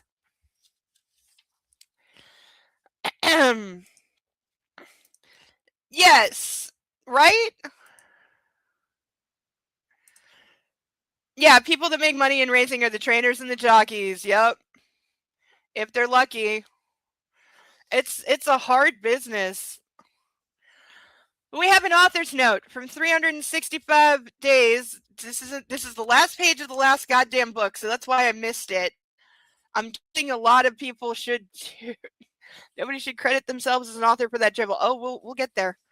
But here is what it reads. Here's what the so-called author wanted you to know about her series that I am convinced she is just the public face of, and definitely somebody else wrote the last third of the last book because it was batshit crazy and made no fucking sense. Or even remembered its own goddamn story. It's how you know it was written by somebody else who didn't read it. But here's what she would like you to know about her stories. If you haven't found the moral in my story, I'm in a hurry to explain. The 365 Days trilogy does not glorify rape and Stockholm Syndrome. Massimo, as you can see, is not perfect nor flawless, and Laura is stupid. I'm sorry, but if you fell for the charm of the main character, you've probably done it more than once in real life. But remember, all that glitters is not gold, and money and the appearance of happiness do not bring true happiness. Freedom, independence, space, and partnership count, not dictatorship and expensive shoes. Winky face emoji. For one, this sounds like a note from legal. Like, please specify that you are not saying rape is good in a relationship so we don't get sued. Yes! Yes, Adele! Yes, the please don't sue me page. That's what this is. This is the please don't sue me page that legal handed them, and then a publisher got a hold of it and turned it into this. Okay? But let's pretend that this is true. It's not. This is bullshit. This is a joke. This is a fuck you, because to everyone who called this a glorification of rape, which it is. Let's be clear. And also, let's note the line where it says does not glorify rape. Notice how there's extra spaces? There's extra spaces to make sure you pay attention to all of the words. Come on, camera. But yeah, there's extra spaces. And let's just riddle this out. If there was a moral to that story, which there isn't. But if the point of it was supposed to be money can't buy you happiness, which seems to be what this is saying, that the expensive shoes, the Givenchy boots, and the ugly ass, overall bikini thing that we think we found, maybe. The moral of the story is not to read the book. Yeah, that's true. But if the point was supposed to be that Laura, who we know is a materialistic person before she gets kidnapped, because we saw her stuff, she has expensive stuff, she likes expensive things. And so if it's supposed to be she gets kidnapped by a guy who showers her with expensive things, because he does, she has all the money in the world, she has the Givenchy boots and the Chanel sunglasses and all the other designer brand names, she's got a closet full of brand name clothes, she hugs the boots, she's got all the stuff, she's got all the money and everything she could ever want. And life is perfect. She's living in this trick-ass mansion with her idiot best friend and having all the sex. But she's not happy. That's the constant theme of the books. She's not happy. She has everything, but she's not happy.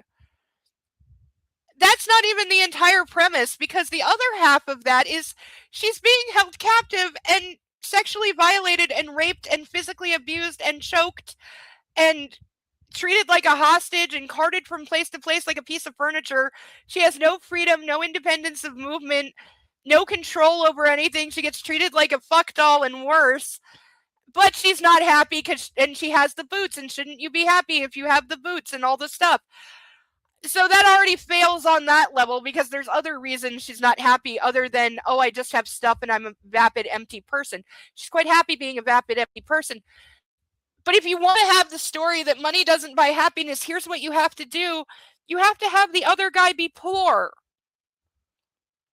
The only way that works, if you're trying to show that money doesn't buy happiness and Massimo is the guy with money, the only way it works is if Nacho is poor. If Nacho is running a not-for-profit soup kitchen when she falls in love with him, then it works. But that's not what happens. He's a rich guy too. He owns a fucking island. He owns a bunch of mansions. He owns a bunch of ugly sports cars.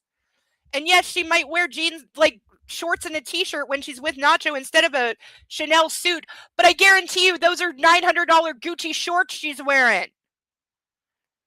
Like, if you want to really show the contrast and show her realizing that money won't make her happy, here's what you do. Since she's constantly drunk in these books, except when pregnant, she's constantly drunk. Here's what you have. You have her get arrested for a DUI, and she gets sentenced to community service, where she has to serve at a soup kitchen, where she is, she doesn't want to touch homeless people, and she's worried about getting her fancy clothes dirty, and she's all like, I'm so much better than this. Why do I have to do this? But then she meets the charming, happy-go-lucky, still devastatingly handsome, he can still be really handsome Nacho, who's the guy who runs this not-for-profit soup kitchen and makes his living as an amateur surfer and dog walker because he doesn't care about money or materialistic possessions. And he's so happy and such a great guy, and she falls for him and his charms and decides to give up her life of wealth and privilege. We'll cut out the mafia crap and go be with him, and is happy living the simple life and working in a soup kitchen and watching him surf and cheering from the waves and doing without all the fancy expensive things. That's how you tell that story. You have to give up the money. But she doesn't give up the money. She just goes from one rich, violent, abusive rapist guy to another rich, violent, abusive rapist guy. They're the same person. So, fuck you, whoever wrote this, because this wasn't the author, but whoever wrote this, the biggest fuck you in the world to this person for trying to play at that you had a fucking point at all, because you didn't have a point. There is no moral to this story. You're not trying to get some kind of down-to-earth message across. You are not anti-money or anti-fancy shit. You are not anti-capitalism or classism or whatever the fuck this was supposed to be. You were not at all making the point that you can be happy without a ton of money and stuff. That is nothing in the story. So, had to rant about that, because Jesus fucking Christ. Yeah, but they are boots with the fur. I know, right? Because for boots with the fur, you'll put up with being raped once a week, right? Because you get all the stuff, so what are you complaining about? Devil Wears Prada did it better. I gotta see the sequel to that. She still ended up with a guy who kidnapped her. It was just a second kidnapper. You are actually right about that. Yep. It's true.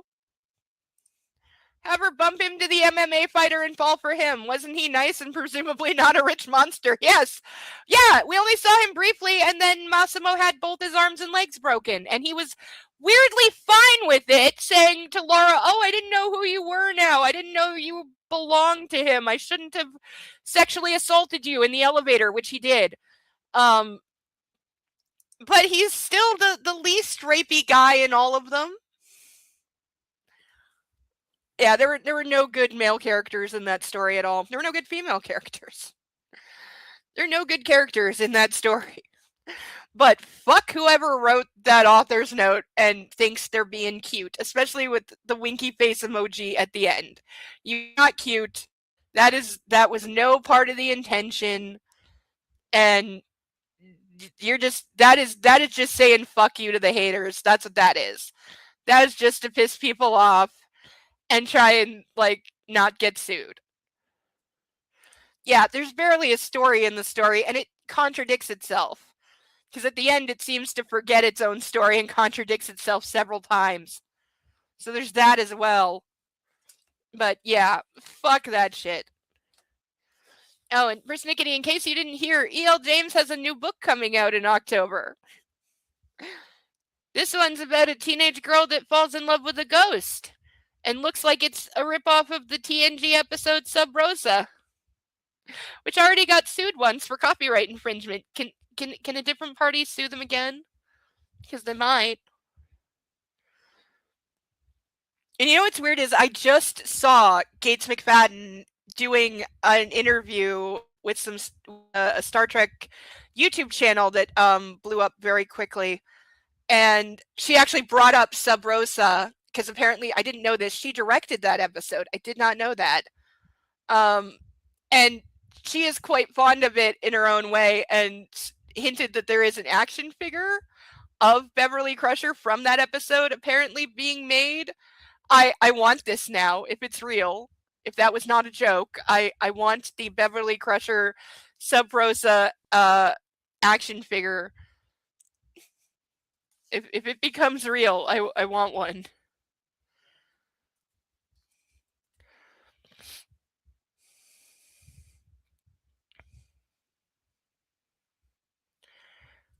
Okay, so back to guy who suffered some kind of brain damage and is now gone from being the head of the Bourbon Empire to now just the guy who is content with his horses and has physical limitations. So, like, I assume they're saying because he has like mental limitations that that's why he can't like be the head of the empire because you have to do like business and be really smart and stuff. But because the physical stuff you could get around, it wouldn't affect your ability to head a company. But if he has like actual brain damage, that would. But it also sounds like he's still in charge because he's talking about buying the horses and like all that stuff. So he clearly is still in charge to a degree, or do they just let him spend money on whatever because they can afford it? Like, what are we doing here?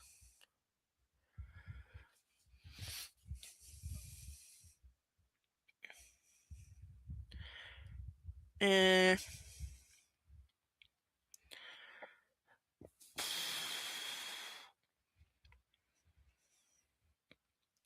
the man got out after he was not her husband. Given the briefcase he was holding, one had to assume he was an accountant of some kind. Really? Briefcase equals accountant? I would think lawyer before I would think accountant. Certainly wasn't a security guard. Too short, and those glasses were a testosterone drain if Edward had ever seen one. What? We're saying a guy can't kick your ass if he's wearing glasses? Clark Kent. Most started jawing with them, and Edward could tell it was not going well. Then things went from bad to worse when that briefcase got summarily laid on the hood of the limousine and Buggy opened it with a flourish, like she was lifting up her skirt and expecting everyone to moan with approval. Ew. Edward came out into the late sunshine with his broom cane and his bad mood. As he approached, Buggy didn't look over, and when he stopped behind Mo, she gave him nothing but a glare, as if she didn't appreciate a stable hand playing witness to all this. $250,000, she said, and I'm leaving with my colt. Mo moved the piece of straw he was chewing because we have to go all the way with the South. Does anybody actually chew on a piece of... What is the point? You always see it in movies, somebody chew on a piece of straw. Does anybody actually do this in real life?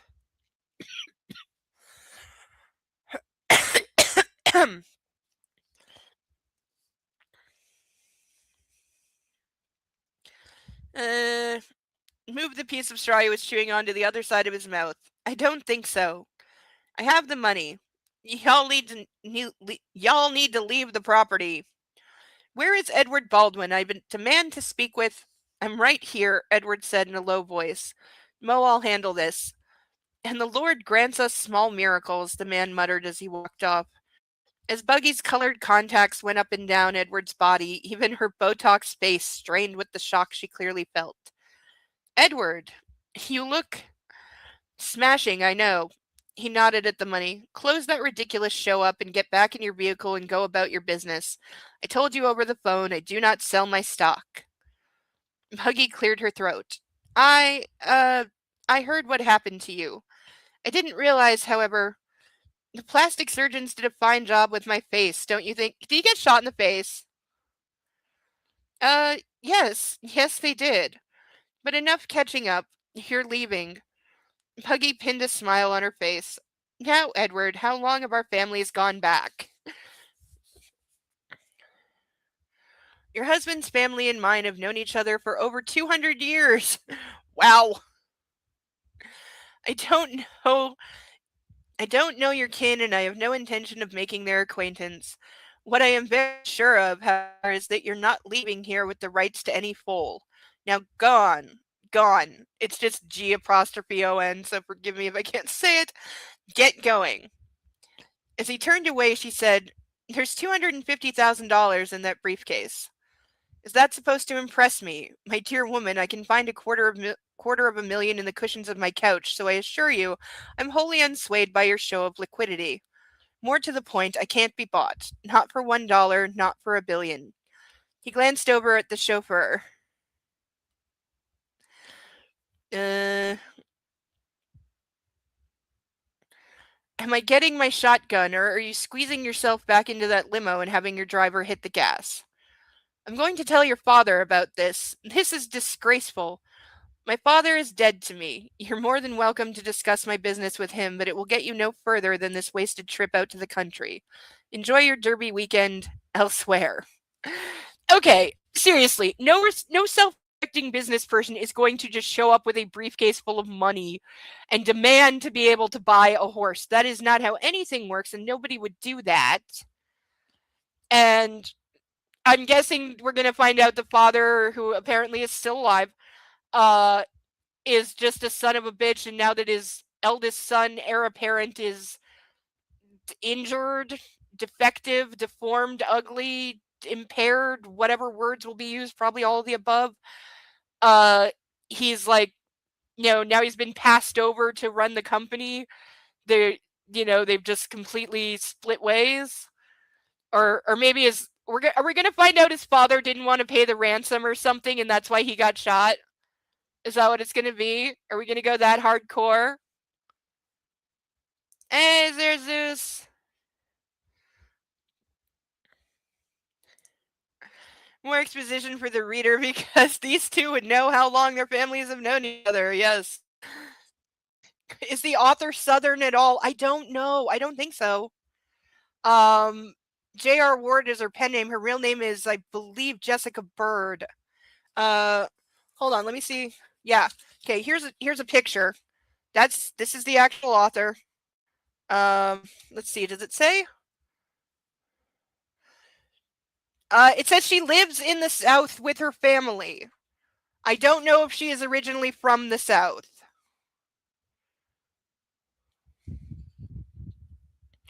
But yeah, I think her real name is Jessica Bird. I don't think she's originally from the South, but I don't remember. Where did she move from? I don't know. Just says she lives in the South with her family. There's probably more on the other earlier books. But yeah, there's a picture. So if you find that picture at the top of like an Instagram or something, that's her.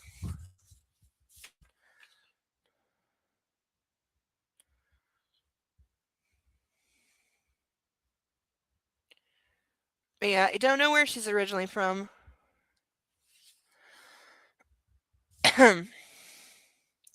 Yeah, I'm guessing. I don't think she's originally from the South.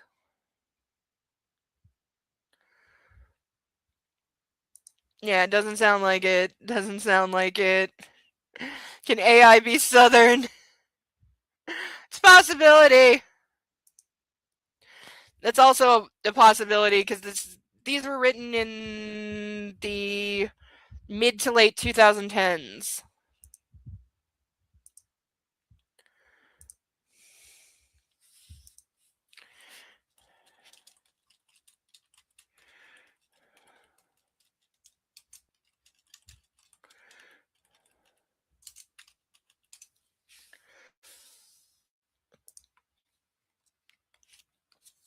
Ugh. So, yeah, this is so not how you go about buying a horse. You don't just show up with a briefcase full of cash. That's insane. Like, you get laughed off the property.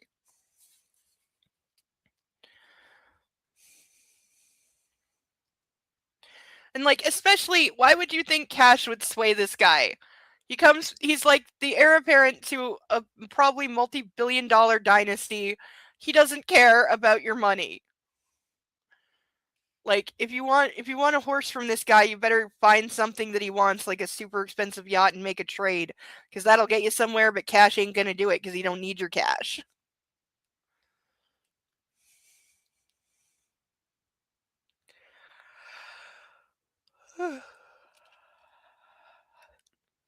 Pushing into the broom handle, he started to shamble his way back to the barn.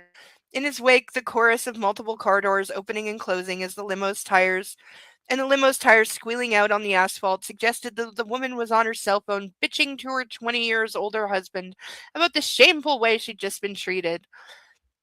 Although considering gossip had her having been an exotic dancer in her 20s, he could guess she'd been exposed to rather a lot worse in her previous life. Oh, so she's one of those girls. More likely shot off the property. Yeah. Yeah, it is the South. People got guns. Before he went back inside and resumed his sweeping, he looked over the vista of his farm. The hundreds of acres of rolling grassland that was cut into paddocks with dark brown 5-rail fences. The 3 stables with their red and gray slate roofs and their black siding with red trim. The outbuildings for the equipment and the state-of-the-art trailers where the white farmhouse where he stayed, and the clinic and the exercise ring. His mother owned all of it, and her great-grandfather had bought the land and started the equine enterprise. Then her grandfather and father had continued to invest in the business. Things had coasted after her father died some 20 years ago, and Edward had certainly never considered getting involved. As the eldest son, he'd been destined to step into the leadership role at the Brantford Bourbon Company.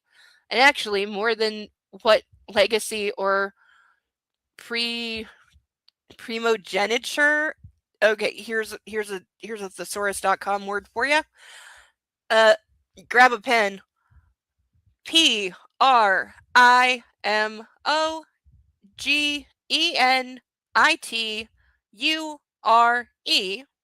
Whatever the fuck that is. I can guess what it means. Primogeniture, whatever. Dictated. That had been where his heart was. He had been a distiller in his blood, as scrupulous with his products as a priest. But then everything had changed. Red and black stables had been the best post-everything solution. A diversion that occupied his days until he could drink himself to sleep. And even better, it was something his father wasn't involved in. What little future he had was here with the bluegrass and the horses. It was all he had. Okay, this is so stupid because who this guy is, the fact that he is deformed or like his face has been reconstructed or he has some physical disabilities or whatever. He's wealthy enough and high society enough that he would not be this is literally being put out to pasture is the joke within the joke here. The subtlety is that he's been put out to pasture because he's he's firstborn and that he's he's Mason Verger. Who knows their Hannibal lore? He's Mason Verger, okay? Without the evil and the psychotic and the other things. But he is Mason Verger. He's the head of very old money, old dynasty. In that one, Mason Verger's the head of like a pig pork meat company empire that is also like 200 years old and very old money. And guess what? He gets fucking messed up. He peels off his own face with a piece of broken mirror, feeds it to dogs, but survives. He's also quadriplegic with a broken neck. And guess what? He still runs the family empire. He's still a very powerful, sick, twisted, very influential, powerful person who still runs his empire. Yes, he does it from a wheelchair and he has like servants constantly, but he still runs the family empire, regardless of being physically incapacitated and like, deformed face and all that. So, no, the firstborn son of a wealthy legacy dynasty is not getting put out to pasture and told to go, breed his horses and drink himself to death, because he can't run the family fortune company anymore. That's not gonna happen. You enjoyed that, didn't you? Mo said from behind him.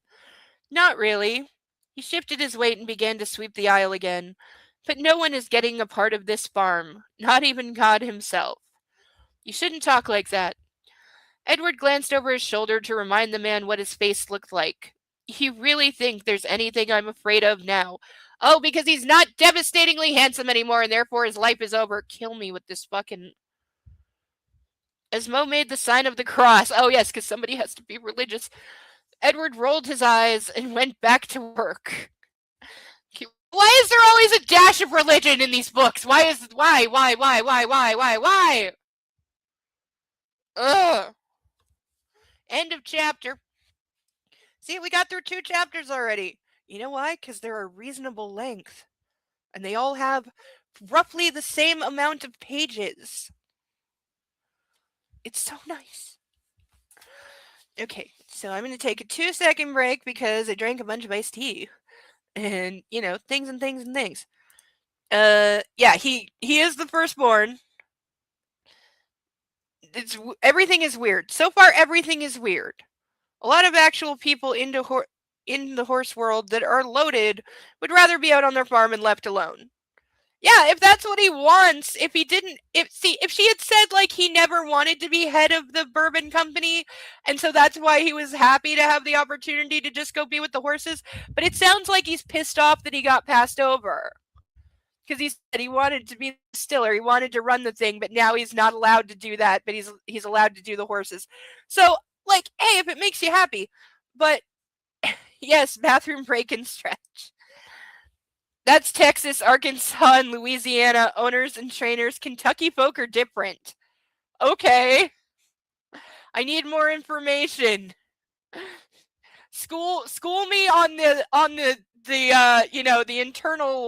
internal workings of all the southern states that I know compete to see who is the most southern. I think the Twin Spires corrupt the folks around there. What? What is the Twin Spires? Is that a mountain? Is that a building?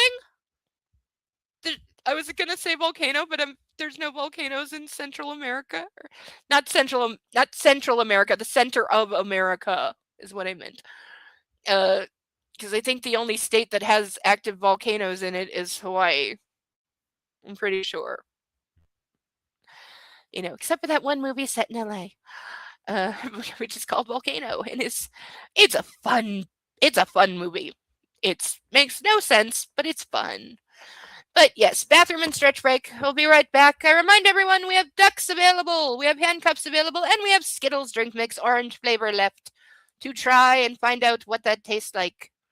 I'm just hoping it doesn't taste like creamsicle. That's all I want. Don't taste like a creamsicle. So we'll see. Someday we'll see. But I'll be right back.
And we're back. Who thought I was kidding about not wearing pants? I'm wearing boxers with underwear under them. It's hot. Let's see. Okay, whoa, we have comments. Hawaii, Alaska, Washington, and Oregon, they all have active volcanoes? Okay, Alaska doesn't surprise me. Washington does. So does Oregon. Isn't Oregon one of the square states that's completely landlocked and in the middle? Or am I forgetting where Oregon is? Of course, that would be assuming I ever knew, which was not entirely possible. As I have said, geography not my best subject. Better kind of than history. Then you have supervolcanoes of Wyoming, North Dakota, and California. The Twin Spires is a nickname for the Churchill Downs racetrack. Oh, okay, I didn't know that. Twin Spires are a prominent feature of the architecture. Okay, I've never seen like the outside of the building. Not North Dakota. Wouldn't it be Montana? Montana. Okay, that's another square state. I believe YSNP crosses into Montana.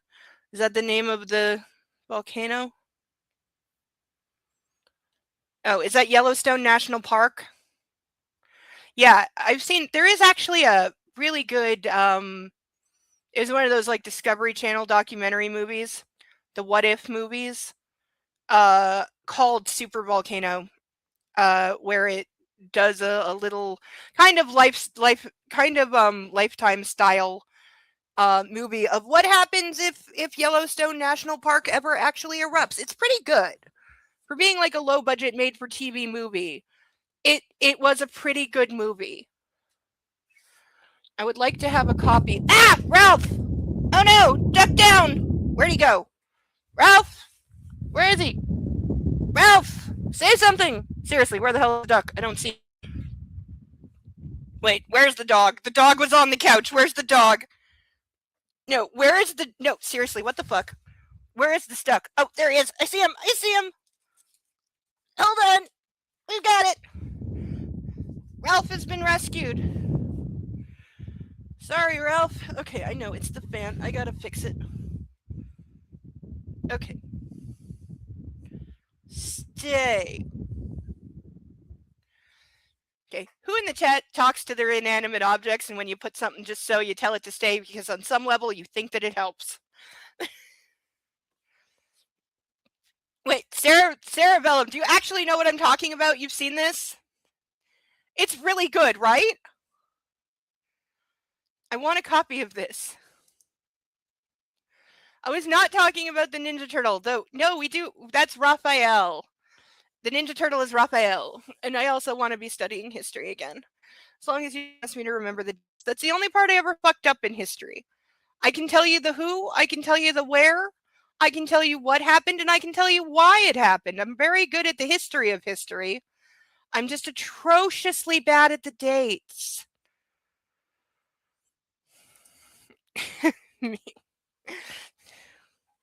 Yeah, I'm very bad at telling you the when something happened. The rest I can do.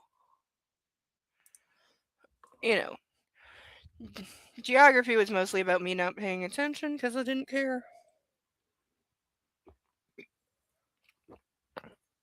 Okay, we're out of iced tea. I'm only allowing myself one of these of iced tea a day because otherwise I will drink nothing but iced tea, and given how much sugar and caffeine is in it, that's not a good thing.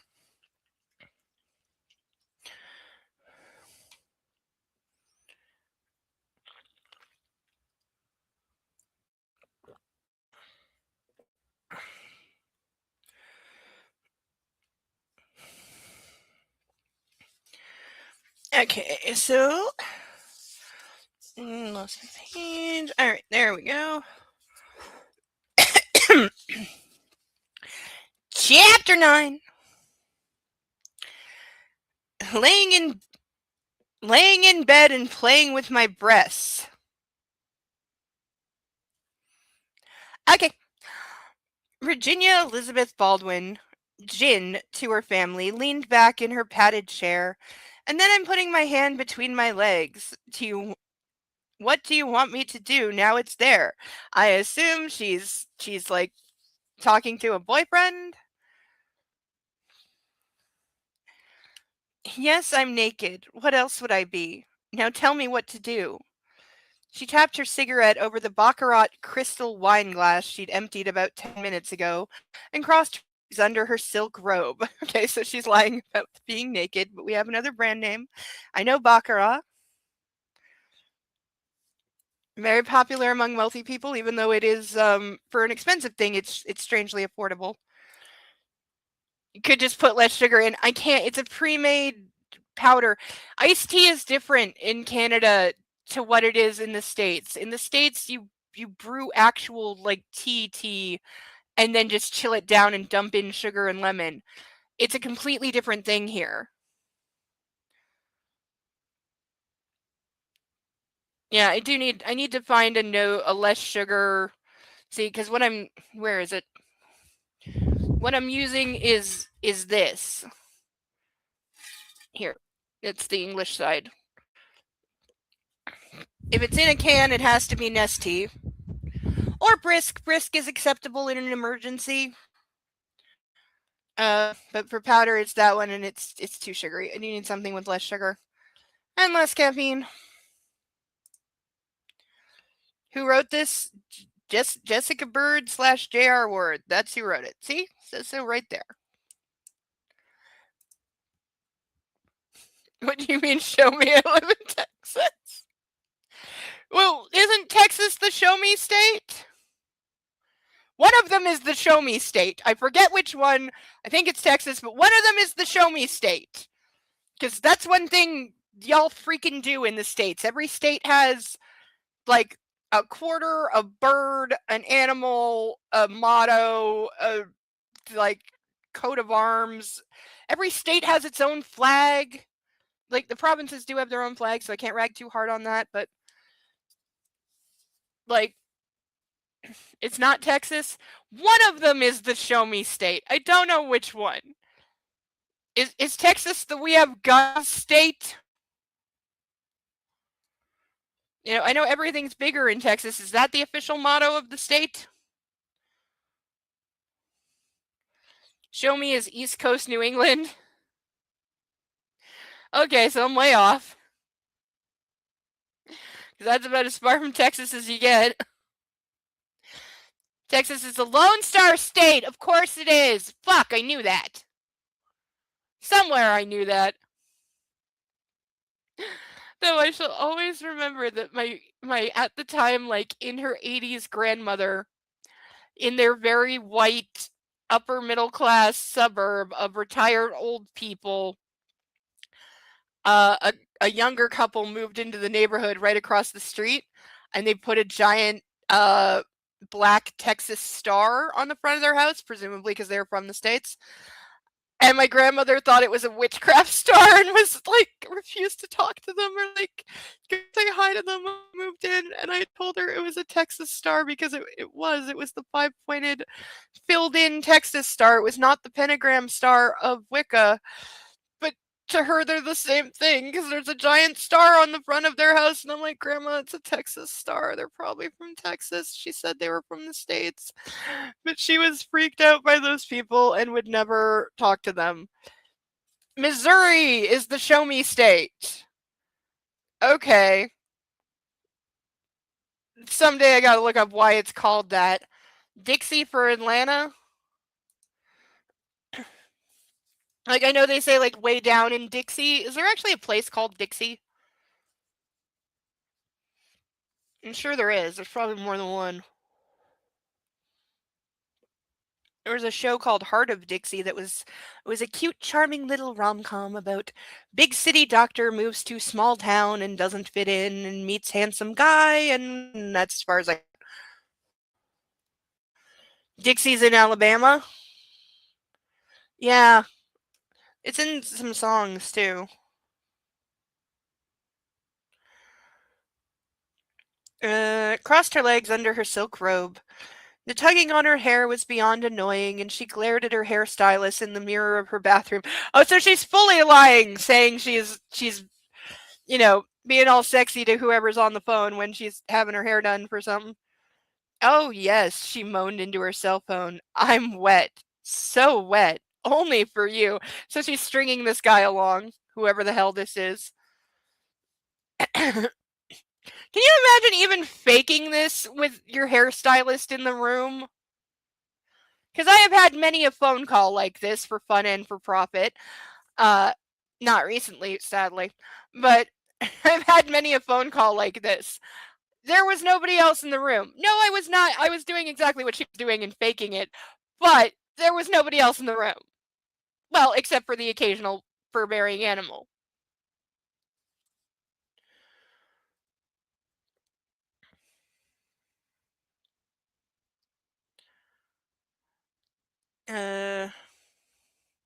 She had to roll her eyes at the good girl reference, but that was what Conrad Stetson liked because he was an old-fashioned kind of man. He needed the illusion that the woman he was being unfaithful to his wife with was monogamous to him. Okay, so he's cheating on his wife and she has a string of lovers, apparently. So silly. But Jin did rather miss the early days of their relationship. It had been heady stuff to draw him slowly, inexorably away from his marriage. Oh, so she's a professional homewrecker. Okay.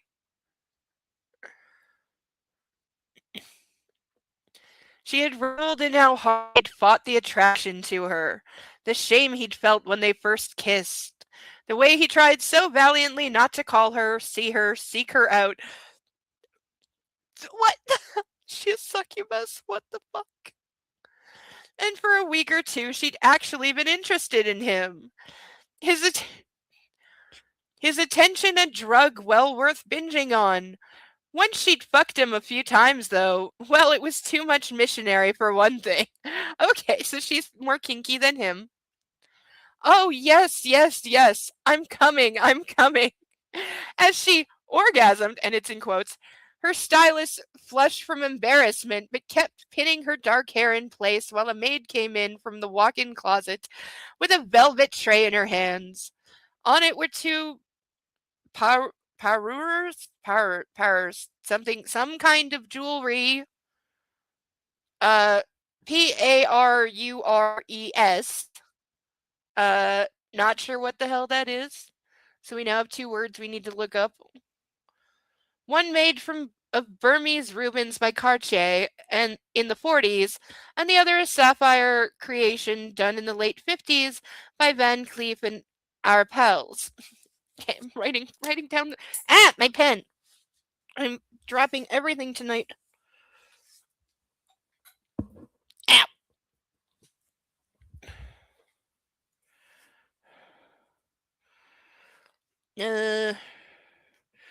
We're up to 5 brand names so far. Both were her grandmothers, one having been given to big Virginia Elizabeth by her husband on the birth of Jin's mother, and the other presented on her grandparents' 20th wedding anniversary. Still don't know what those. Yes, that's the word. What are they? Are we talking earrings, necklace, a circlet? What is it? She made a moaning noise, then hit mute and shook her head at the maid. I want the Winston diamonds. I believe Mrs. Baldwin is wearing them. As Jin pictured her sister-in-law, Chantal, with the 100+ carats of D flawless on, she smiled and spoke slowly as if addressing a dolt. Then take the diamonds my father bought my mother off that bitch's neck and ears and bring them here to me. Okay. It's a matching set. Okay. There we go. Okay. That makes more sense. And we have high society bored trollops fighting over who gets to wear the best diamonds.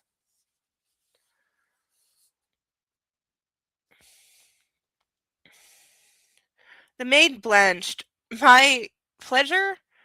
Just before the woman stepped out of the bedroom, Jin called over, make sure you clean them first. I can't stand that drugstore perfume she insists on wearing.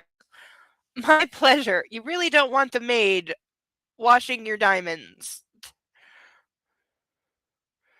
It was a bit of a stretch to refer to Flower Bomb by Victor and Rolf as drugstore, but it wasn't Chanel. Okay, never heard of Victor and Rolf. I'm sure they're some expensive perfume. I know Chanel. Honestly, though, what could you expect from a woman who hadn't even made it through Sweetbriar? I'm going to assume that's some kind of finishing school. Jin unmuted the phone. Baby, I've got to go. I need to get ready. I'm so sorry you can't be here, but you understand. Yes, I can't parade around a married guy, so I'll have to parade somebody else.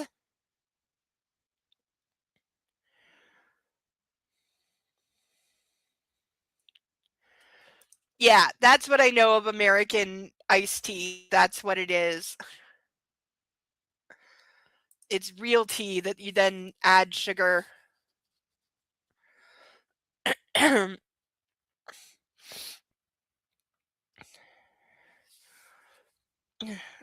Cue that Peanuts routine where the adult's voice turned muffled. God, had he always had that thick of a southern accent? Bradford's didn't have any kind of dreadful garbled twang, only enough of the drawl to prove what side of the Mason-Dixon line they were born and lived on, and that they knew the difference between bourbon and whiskey. I never remember where the Mason-Dixon line is or what exactly the fuck it is. Like, I think if I remember, it's the line between the North and the South during the Civil War. But I don't remember where it is.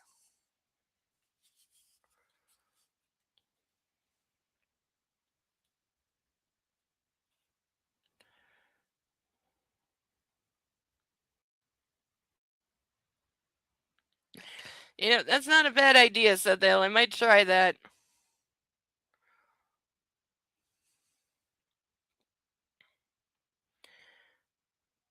Uh, Tennessee is where it stops?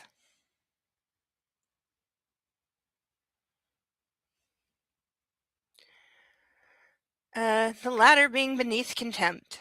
Bye now, she said and hung up. As she ended the call, she decided to end the relationship. Conrad had started talking about leaving his wife, and she didn't want that. He had 2 children, for God's sakes. What was he thinking? It was one thing to have some fun on the side, but children needed the illusion of 2 parents, said the girl who wasn't raised by either.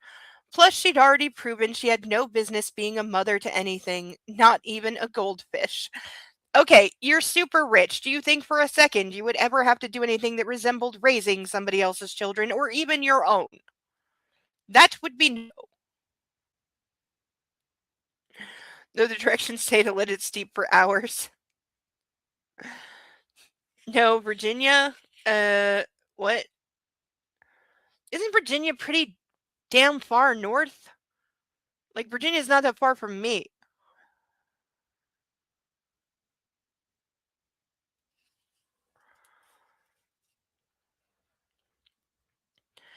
A half hour later, she was dressed in a Christian Dior gown made of UFC red that had that Harry Winston necklace laying heavy and cool on her collarbones.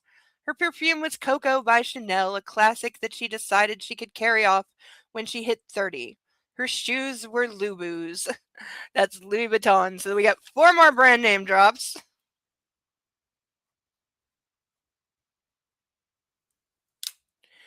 I'm gonna run out of space for brand names. Again.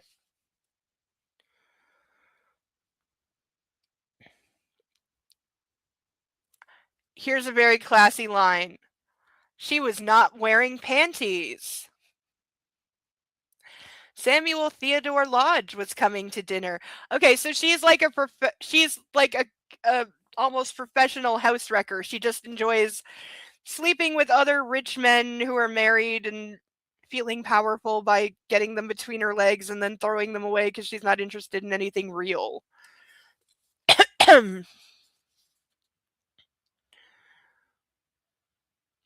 As she stepped out into the hall, she looked to the door opposite hers. 16 years ago to the day, She had given birth to the young girl who lived there. I was gonna say about the mom line, is she secretly a mother? And that had been about it for her involvement with Amelia. A baby nurse, followed by 2 full-time nannies, coupled with a sufficient passage of time, and they were now in prep school territory. So she didn't even catch a glimpse of her daughter anymore. Great, so she had, like, a secret baby when she was a teenager, which I'm sure was a huge scandal in the plot of Gilmore Girls. Um, yeah, she didn't even raise her own kid in the same house. Indeed, Amelia had not come home for spring break, and that had been good. But the summer was looming, and the girl's return from Hotchkiss was not something anymore. Even Amelia's most likely looked forward to, even Amelia most likely looked forward to. So she has no relationship with her own daughter, and who probably doesn't want to come home for summer.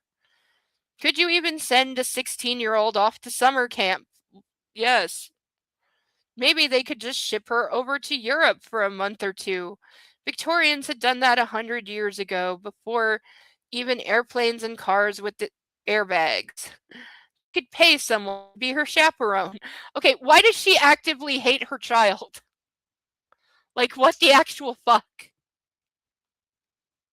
Why do you have a 16-year-old that you don't raise at all? Like I know I just said rich people don't raise their own kids, and fine. But why does she, like, resent her kid or hate the existence of her kid and would not even want to see her?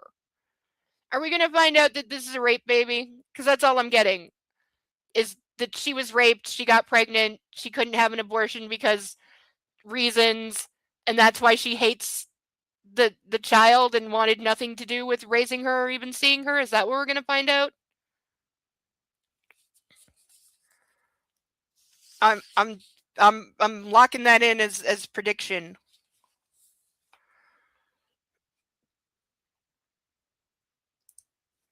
It's odd shaped and it's taller, running along the coast in the east and the west. It's half trumpet shape. No, she does not like her kid at all. Yeah, I'm sure eventually, I hope eventually we will get told all the backstory things and the who and the what and the when and the stuff. And actually, the urge to keep the girl away from Easterly wasn't because Jin didn't love her daughter. Okay, just because we needed to be told this, because it just sounds like she doesn't love her daughter. It was just that the girl's presence was too stark a condemnation of choices and actions and lies that were Jin's own and no one else's. And sometimes it was best not to look too closely at those things. Let me guess. She got seduced at 16 by, like, an older married guy who took advantage or some such. It's going to be something like that. Besides, Europe was grand, especially if one did it right. Jin walked on, heading for the straight out of Tara staircase that bifurcated on a middle landing before bottoming out on both sides of Easterly's tremendous marble foyer. I don't know what straight out of Tara means. The only Tara reference I know is United States of Tara, which is a wonderful show that everyone should watch.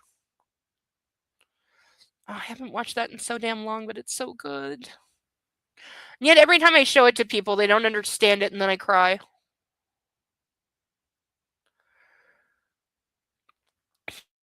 Up with each of her strides, the fall of the silk rustling against the tulle underskirting in a way that made her imagine the hushed conversation of the French woman who had put the stitches in the gown. Okay. As she came to the landing and chose the right side, as it was closer to the parlor cocktails were always served in, she could hear the patter of voices. There would be 32 for dinner tonight, and she would be seated in the chair her mother should be in, opposite and down the long table from her father at the head. She had done this a million times and would do it a million times hence, this acting as the lady of the house, and usually it was a duty she carried out with pride. Tonight, however, there was mourning behind her heart for some reason. Probably because it was Amelia's birthday. Oh, it's her daughter's birthday and she's not even. Okay. Best to get drinking. Another book where everybody drinks a lot. especially given that when she had called her daughter, Amelia had refused to come down and get on her dorm house's phone. It was the kind of thing Jin would have done. See, she was a good parent. She understood her child. Uh-huh.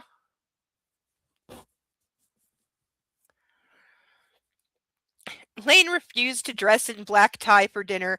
Aw, he's not wearing a tuxedo. We almost had a mark. He just kept his slacks on and traded his shirt for a button down that he'd left behind when he'd gone to live with Jeff up north. He was willing to be on time. That was it. Okay. As soon as he hit the first floor, he started avoiding people's stares and looking for a drink, and he ran into an old friend before he got to the family reserve. Well, well, well, the New Yorker has returned to his roots finally. Samuel Theodore Lodge III said as he came over. Lane had to smile. How's my favorite Southern fried attorney? While they embraced and clapped each other's backs, the blonde woman who was with Samuel T hung off to the side, her eyes missing nothing, which was more than you could say about her dress. Anything shorter up top or on the bottom, and she'd be in her underwear. So she was right down Samuel T.'s alley. Allow me to introduce Miss Savannah Locke. Samuel T. nodded to the woman as if giving her permission to come forward, and she was right on it, leaning in and offering her pale, slender hand. Go get us a drink, darling, would you? He'll have the family reserve. So in other words, she's arm candy, bimbo. As the woman hightailed it for the bar, Lane shook his head. I can serve myself. She's a stewardess. She likes to wait on people.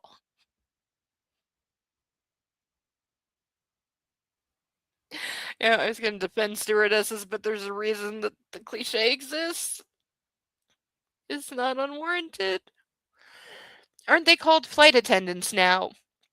So what made you decide to come back? It can't be the Derby. That's Edward's thing. Lane shrugged off the question, not about to go into the situation with Miss Aurora. Too raw. I need your help with something. In a professional capacity, that is. Samuel T.'s eyes narrowed and then moved down to Lane's wedding ring free wedding ring free hand. Wow, he already took off the ring. Cleaning house, are you? How fast can you make it happen? I want things kept quiet and over with quick. Nodded once. Call me tomorrow morning. I'll take care of everything. 'Cause it's just that easy. Thank you. Up on the grand staircase, his sister Jin made the corner at the landing and paused as if she knew people were going to want to examine what she was wearing. And the red gown and all those jewels were in fact worth the checkout. With acres of crimson silk falling to the floor and that set of Princess D diamonds, she was the Oscars, town and country, and the court of St. James all at once. The hush that quieted through the foyer was both from awe and condemnation. Jin's reputation preceded her. Didn't that run in the family? When she caught sight of him and Samuel T., her eyebrows arched, and for a split second she smiled honestly, that old light returning to her eyes, the years peeling away until the three of them were who they had been before so much had happened. If you'll excuse me, Samuel T. said, I'll go see about our drinks. I think my date got lost on the trip back. The house isn't that big. Maybe to you and me. Samuel T. turned away. Jin lifted the skirting of her red gown and finished her descent. When she hit the black and white marble, she came right across to Lane, her stilettos clipping over the floor that had been laid 100 years before. Do we constantly need to be told that everything is really old? We get it. It's really old. They're old money, old dynasty. The house is like 200 years old. We get it. Everything is old. He expected to do a gentleman's hold on her as they embraced, in deference to her pinned-up hair and her jewels, but she was the one who squeezed until he felt her tremble. I'm so glad you're here, she said in a rough voice. You should have let me know. And that was when he did the math and realized it was Amelia's birthday. He was about to say something when he pulled back and put her she pulled back and put her mask in place, her Katharine Hepburn features falling into a perfectly vacant arrangement that made his chest ache. I need a drink, she announced. And where did Samuel T. go? He's not alone tonight, Jin. As if that matters. When she walked off with her head high and her shoulders back, he felt sorry for that poor blonde stewardess. Lane didn't know who Samuel T.'s escort was, but she had certainly gotten the right read on her date. Over at the bar, she'd set herself at his hip like a holstered revolver, as if she were fully aware she was going to have to protect her turf. God, I hate it. I hate this when it's stupid bimbos fighting over a rich guy. It's so dumb. Ugh. At least he'd have something to watch over dinner. Your family reserves, sir. Mr. Lodge sends it with his highest regard. Lane turned and smiled. Reginald Trezzle had been the bartender at Easterly forever, and the African American gentleman in his black dress coat and shine shoes was more distinguished than many of the guests, as usual. Okay, so we have hot bartender. Thank you, Reg. Lane took the squat cut crystal glass from the silver tray. Hey, thanks for calling me about Miss Aurora. Did you get my voicemail? I did, and I knew you'd want to come down. She looks better than I thought she would. She puts up a front. You're not leaving any time soon, are you? Hey, how's Hazel doing? Lane deflected. She's much better, thank you, and I know you won't go back up north until things are finished here. Reginald gave him a smile that didn't change the grim light in those dark eyes, and then the man returned to his duties, walking through the crowd like a statesman, people greeting him as an equal. Did we need this line? Lane could remember when he was young people saying that Mr. Trestle was the unofficial mayor of Charlemont, and that certainly hadn't changed. God, he wasn't ready to lose Miss Aurora. That would be like having to sell Easterly, something he couldn't fathom in a universe that was functioning properly. The scent of cigarette smoke made him stiffen. There was only one person allowed to smoke in the house. On that note, Lane went in the opposite direction. His father had always been a smoker in the Southern tradition, which was to say that even though the man had asthma, he viewed it as a patriotic right to give yourself lung cancer. Not that he was sick or would get sick. He believed that a real man never let a lady pull her own chair at a table, never mistreated his hunting dogs, and never ever got sick. I've known the type. Good code of conduct. The problem was that was it. Nothing about your kids, the people who worked for you, your role as a husband, and the Ten Commandments. Just an old list used to govern the lives of other people so you weren't inconvenienced by them shooting one another shooting one another up. Okay. It was funny. Courtesy of his father, Lane had never smoked, and not as some kind of rebellion. Growing up, he and his brothers and sisters had known whenever the man was coming the smell of tobacco, and it had never been good news. Consequently, he pulled a tensed-up Pavlov whenever anybody lit up. Probably the only thing his father had contributed to his life in a positive way, and even so, it was a backhanded benefit. The ice in his glass sounded like chimes as he walked through the house, and he didn't know where he was going. Until he came up to the double doors that opened into the conservatory. Gee, I wonder who's going to be in there. Ugh. Itty, itty, itty. Even though they were shut, he caught the scent of flowers, and he stood for a time staring through the panes of glass into the verdant, now colorful enclave on the other side. Lizzie was no doubt in there, arranging the bouquets as she did every year for the Thursday before the Derby.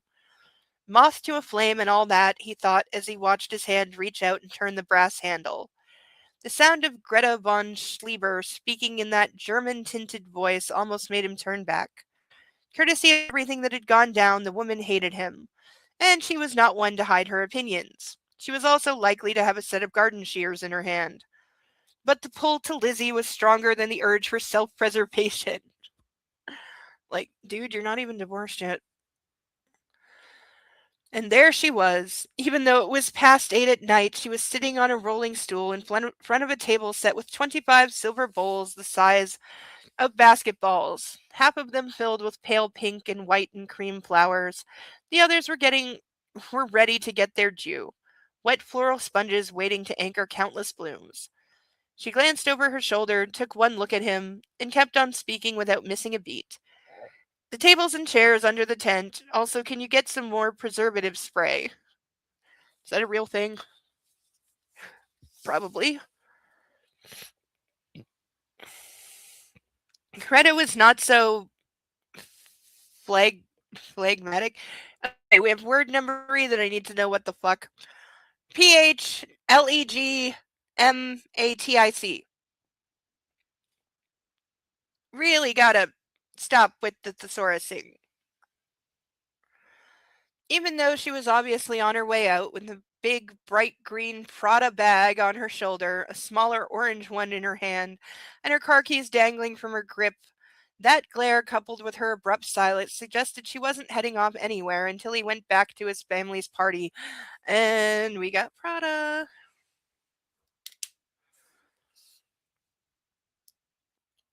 It's all right, Lizzie said quietly. You can go. Greta muttered something in German, then went out the door into the garden, speaking under her breath. What was she saying? He asked when they were alone. I don't know. Probably something about a piano falling on your head. He took a draw off the rim of his glass, sucking the cold bourbon in through his teeth. Hey, we got somebody drinks bourbon.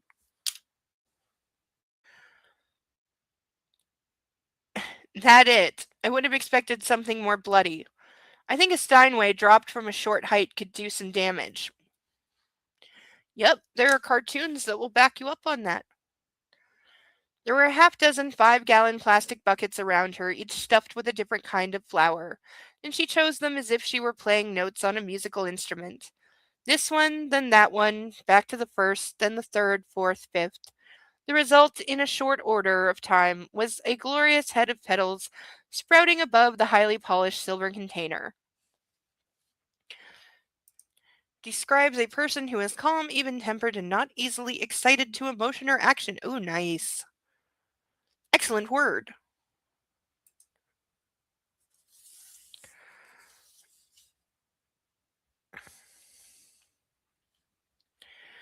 And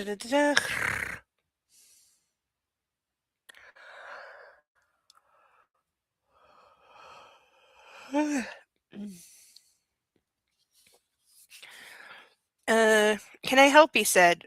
Yes, by leaving. You're almost out of those. He looked around. Here, I'll bring you another bucketful. Will you just go back to your dinner? She snapped. You're not helping. Yeah, dude, seriously, you are going to mess something up. And you're nearly done with these too. He put his glass down on the table full of empty bowls and started hauling the heavy loads over. Thank you, she muttered as she removed the empties, taking them over to the ceramic sink. Now you can head off. I'm getting a divorce. Her face showed no reaction, but her hands, those sure, strong hands, nearly dropped the rose she was drawing out of the bucket as out of the bucket he'd brought her. Not on my account, I hope, she said. He tipped over one of the empties and sat down on its bottom, holding his bourbon between his knees. Lizzie, what do you want me to say? Congratulations? She glanced at him. Or are you in the mood for more of a too hanky throw myself at you in a tearful relief reaction? There we go. Hype and string. First one. Because I'll tell you right now, that's the last thing you're going to get from me. I never loved Chantal. As if that matters. Lizzie rolled her eyes. The woman was having your child. There we go! Shotgun wedding! Shotgun wedding! We fucking called it! So maybe you didn't love her, but you were clearly doing something with her. And let me guess, then she mysteriously lost it, and we're going to find out she was never actually pregnant. She just faked it to get him to marry her. Lizzie, you know, that exasperated, be reasonable tone of yours is really flipping annoying. It's like you think I'm doing something wrong by not giving you a platform to talk about all the ways you were a victim. Here's what I know to be true. You came after me long and hard, and I gave in because I felt sorry about what was going on with your brother. At the same time, you were lining up the perfect socially acceptable beard to hide the fact that you were banging the help. Your problem came when I refused to be your shameful little secret. Okay, so what? He wanted to get married and like keep her as a side piece and she told him to stuff it? God damn it, Lizzie, it wasn't like that. Maybe on your side. I've never treated you as an inferior. This is where she throws something at him. You've got to be kidding. How do you think I was going to feel when you told me you were in love with me, and then I read about your engagement in the society pages the next morning? Yep. She threw up her hands. Do you have any idea what that was like for me? I'm a smart woman. I have my own farm that I'm paying for with my own money. I've got a master's from Cornell. She pounded on her chest. I take care of myself, and still, her eyes shot away from his. You still got me. What the fuck? And do you know how many actual smart women I've seen fall for horrible men? Way too many.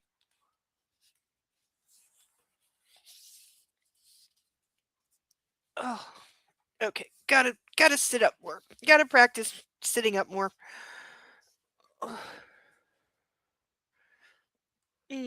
Less hunching. My shoulders will thank me. I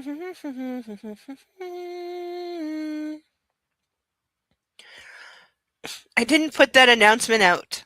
Well, it was a great picture of the two of you. It was not my fault. Bullshit. Are you trying to tell me there was a gun to your head when you married Chantal? You wouldn't speak to me, and she was pregnant. I didn't want my kid to be born a bastard. I figured it was the only way to be a man in this situation. Really? You know how you got in this situation, you fucking idiot? You were dating and banging two women at once, and you got caught. So, nope, don't feel sorry for him at all and never will, because he fucking caused the situation, because he couldn't keep it in his pants. This is entirely his fault. Are we gonna find out he has a kid he's not raising either?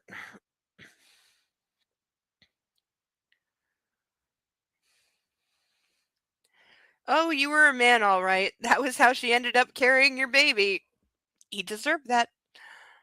Lane cursed and dropped his head. God, he'd wasted so much time wishing he could do things over with Lizzie. Starting way before they'd gotten together, when he'd been having casual sex with Chantal, and had believed her when she told him she was on the pill. Seriously? So yes, she got pregnant on purpose.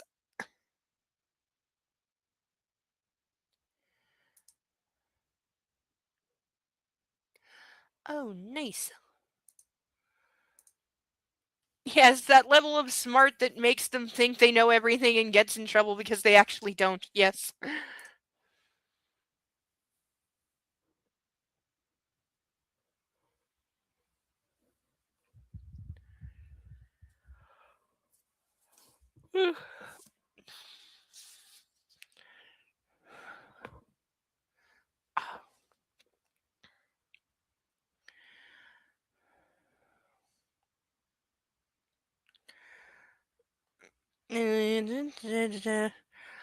But everyone knew how that had turned out, and the pregnancy hadn't been the only surprise Chantal had had in store for him. The second one had been even more devastating. What, is she gay? So can we be done here? Lizzie asked as she moved to the next bowl. This is really none of my business. Why didn't I stay with her? He leaned forward. You've got this all figured out, so why didn't I stay here with her? Why have I been gone for almost 2 years? If I wanted a child with her, why didn't she get pregnant again after she lost the first one? Called it! Called it! And I'm sure in a moment of absolute spite and hatred, when she realizes the divorce is real, she'll shout, I was never really pregnant. I only did it to trick you and make you love me and blah blah blah blah blah.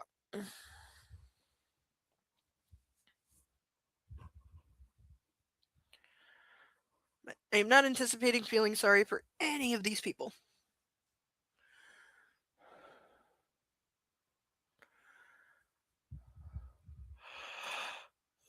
Isn't there a quote about actual smart people be smart because they know how dumb they are? I'm sure there is. Not a lot coming to mind.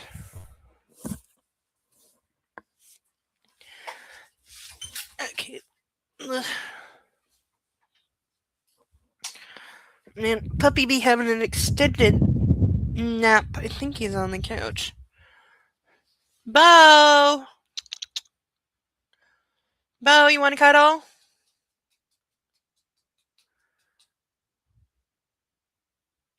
I'm not hearing a response, so I'm guessing he's deeply asleep. He had to bark at a stranger today. And for once, usually when there's a stranger at the door or in the hallway, he's all like excited and happy, and his bark is the play with me, play with me, play with me, open the door and play with me. That's usually the bark. Not today. Probably because I was still in bed. He was back. He usually goes right up to the door so he can get a good sniff. But he was back from the door and doing his "you go away" bark. You're knocking on the door, waking up my mummy. You go away. I'm the doggy of the house, and I'm telling you to go away. I'm doing it from 5 feet away from the door, but I'm telling you to go away. This is my go away bark. And then when I actually got up, he's like looking at me and looking at the door and looking at me, and he's like, "Well, now what do I do?"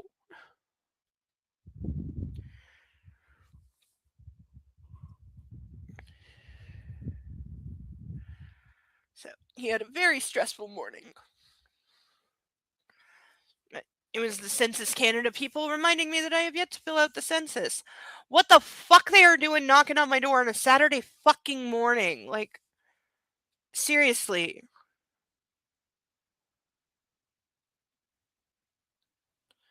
Also, like, just fucking text me. Like,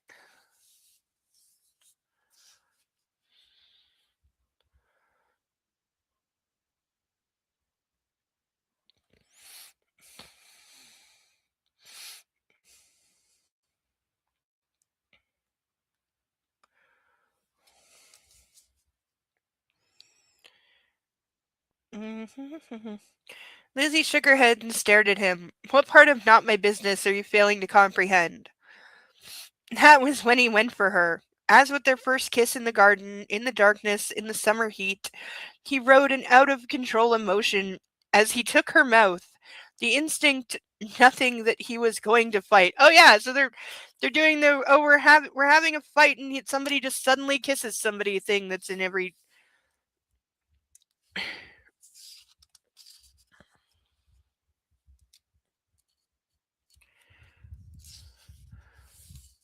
One moment they were arguing, the next he'd lunge across the distance, grabbed her by the nape and was kissing her hard. And just as before, she kissed him back. It wasn't passion on her side, though. He was pretty damn sure that for her, the meeting of mouths was nothing but an extension of their conflict, the verbal argument going nonverbal.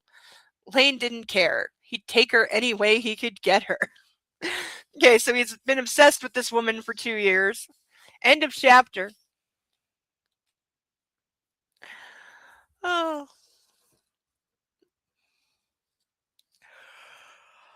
So this is the couple we're supposed to be rooting for.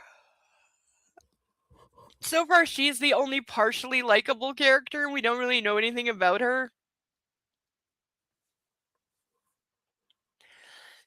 Except he was, you know, courting somebody else, and she was the side piece and knew it, and didn't want to continue being the side piece. Was like, girl, that was the situation you got into in the first place. What did you think was going to happen?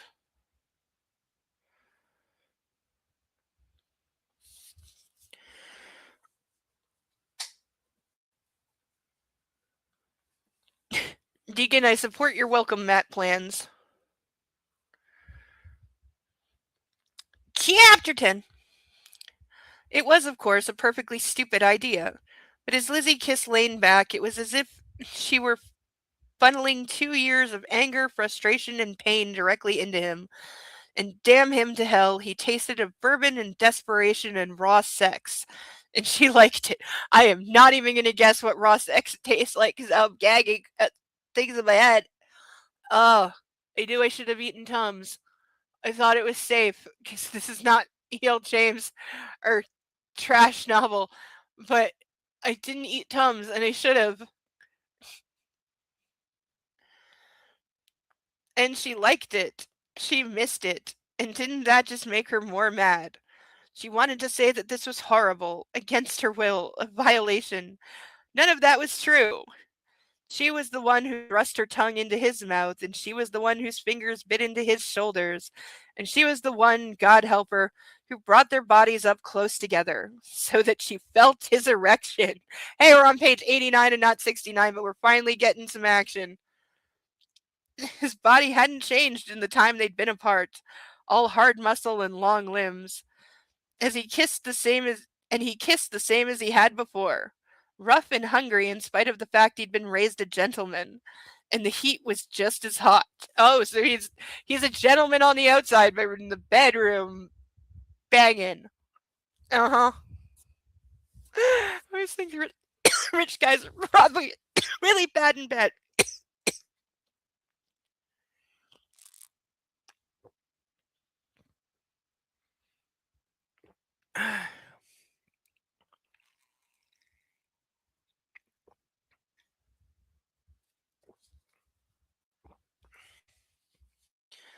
Because like with everything else, they get lied to about being good at stuff because people, want to be in their good graces. So I always suspect that guys who are raised rich are just absolutely atrocious in bed.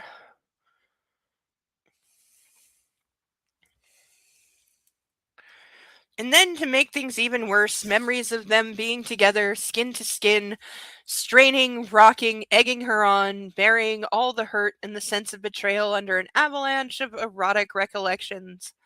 For a split second, she realized she was going to have sex with him then and there. Yeah, because that would show him she meant business. Real Gloria Steinem moment. Instead, something got knocked over on the table and a clatter broke the silence, then a splash draped her hip and upper thigh in a shock of cold water. Jumping up, she shoved him away with such force he tripped and fell backward, landing on the tile floor. We had to go full splat. With a splash of her forearm, she wiped her mouth off. What the hell are you doing? Dumb question. More like, what was she doing? He was up on his feet a heartbeat later. I've wanted to kiss you since I came back. The feeling is not mutual. Bullshit. He reached for his glass and took a swig. You still want me. Oh god, I'm dumping a bucket over his head for saying that.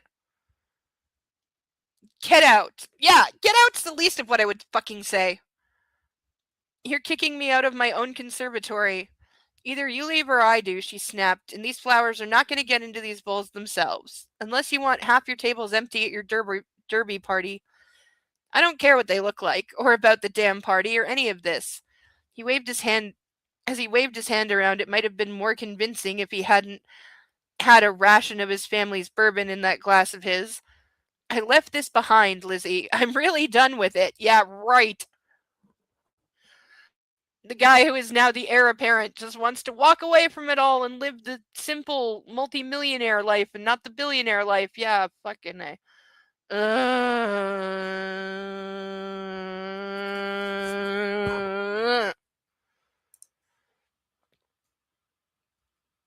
Especially family, like you could grow up and at least send me a text before show. Yes! Yes! Fucking A, yes. People need to fucking text or call before coming over. I'm 100% that. I do not. I even if I'm at somebody else's house and somebody drops over like unexpectedly while I'm there, I get like really like I don't like it at all, and I will usually leave.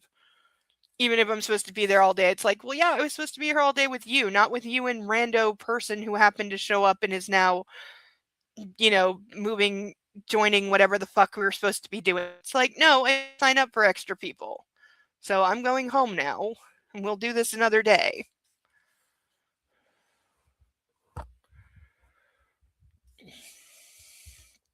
This is not a trapdoor. I've seen those ones. They're good.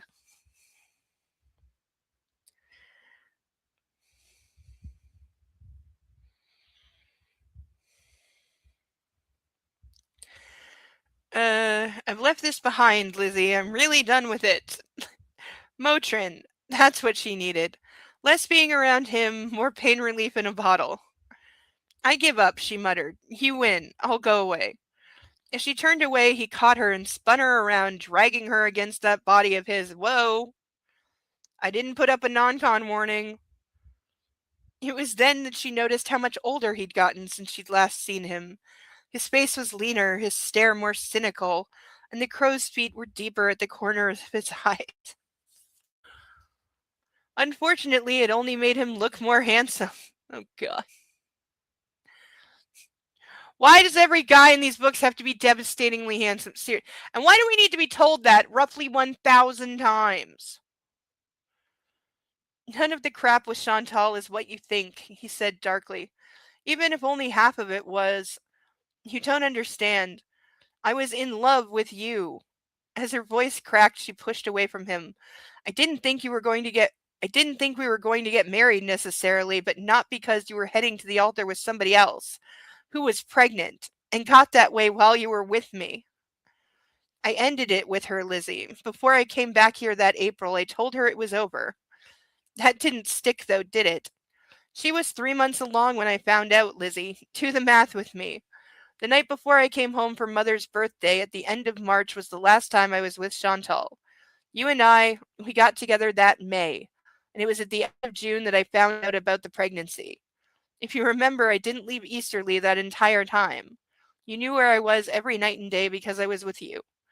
He stared down at her. 3 months along. Not 2 months, not 1 month, 3, Lizzie. So in other words, he's saying they didn't overlap. He's trying to say I didn't cheat on anybody, but she put her hands to her face, fighting the logic. Please stop doing that. Doing what? Saying my name. It gives you the illusion of credibility. What? So he's saying he didn't actually cheat on anybody, but she don't want to hear it. I'm not lying, and I've wanted to tell you this for nearly 2 years. And what, your phone was broken? He cursed again. There's more, but I don't want to get into it. It doesn't affect what's between you and me. Okay, dude, it sounds like you dated this woman for a weekend. Then had to go back to the girl you dumped because she knocked her up. Like, it's either going to be that she was never pregnant or that it wasn't his, and that when he dumped her, she immediately got knocked up by somebody else so she could say it was his.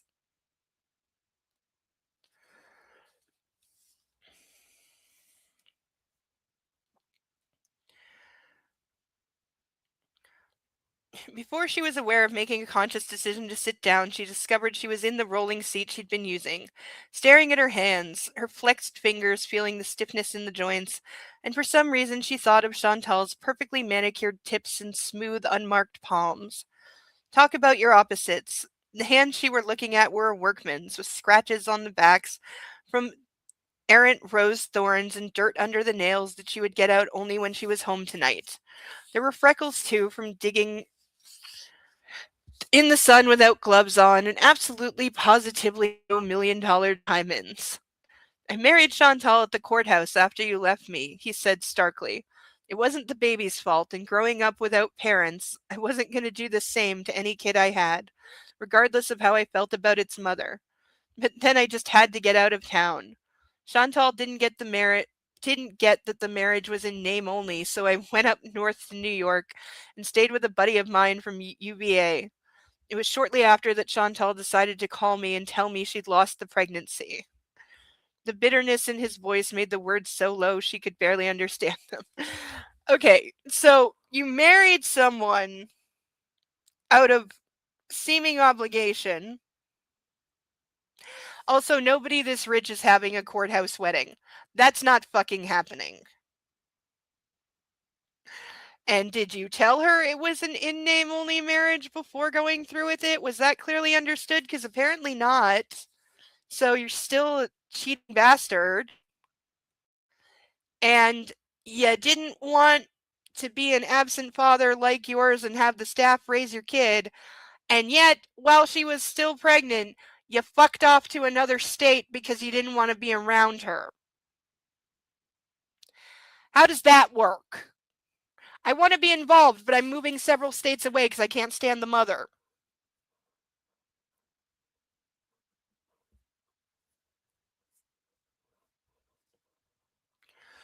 What, was he going to fly home for weekend visits? Enter at your own risk is a good one. It is not a real bomb.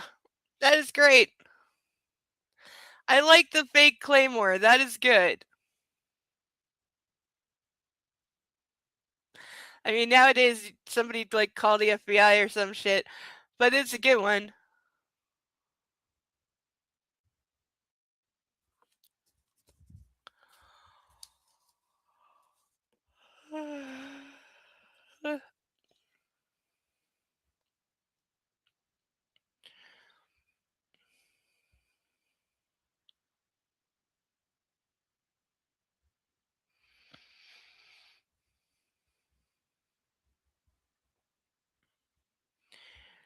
She doesn't love me either, he muttered. Didn't then, doesn't now. How can you be so sure? Lizzie heard herself say. Trust me on that one. She seemed pretty excited to have you back. I didn't come here for her, and I made that clear. And that woman is capable of getting attached only to a meal ticket. I thought she had her own money. Nothing compared to mine. Yes, she imagined that was true. There were European countries with lesser annual revenue than the Bradfords had. So they're not just rich, they're super, super rich. You're the love of my life, whether you're with me or not. Bullshit. When she looked up in shock, he just shrugged. I can't change what happened, and I know there's no going back. All I ask is that you don't fall for appearances, okay? You've had 10 years around this family, but I've been with them and the people who surround them all my life. That's why you're the one I want. You're real. You're not capable of being what they are, and that's a very, very good thing. Oh, yes, poor little rich boy just wants somebody who's different, who's not every bimbo he ever slept with, and that's a very long list. She waited for him to say something else, and when he didn't, she looked back down at her hands. For some reason her heart was pounding, sure as if she was going too close to the edge of a cliff. Then again she supposed that was the truth, because his words were getting in her brain and shuffling her mental decks. Yep. Just can't resist him, he's so charming and rich and handsome. Do we think they end up doing it in this scene, or is one of them gonna walk away and they'll do the next thing later? Or is he just gonna bend her over the table? In ways that didn't really help her. I'm so terrified of you, she whispered. Why?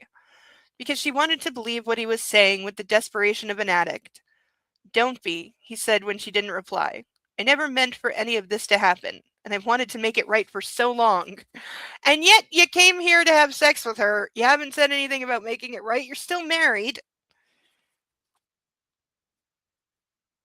And you're not offering her, like, to have and to hold, so what do you want? It seemed appropriate that they were surrounded by all the flower bowls she had been filling. The evidence of her work, of her sole purpose in being on the estate, was a reminder of the divide that would always put distance between them. And then she took pains to recall that photograph and the article in the Charlemont Herald about the marriage. Two grand southern legacies joining in a feudal arrangement. And she remembered the days and nights after she'd found out about Chantal and all those hours of suffering until she felt like she were dying. Although he was right about one thing.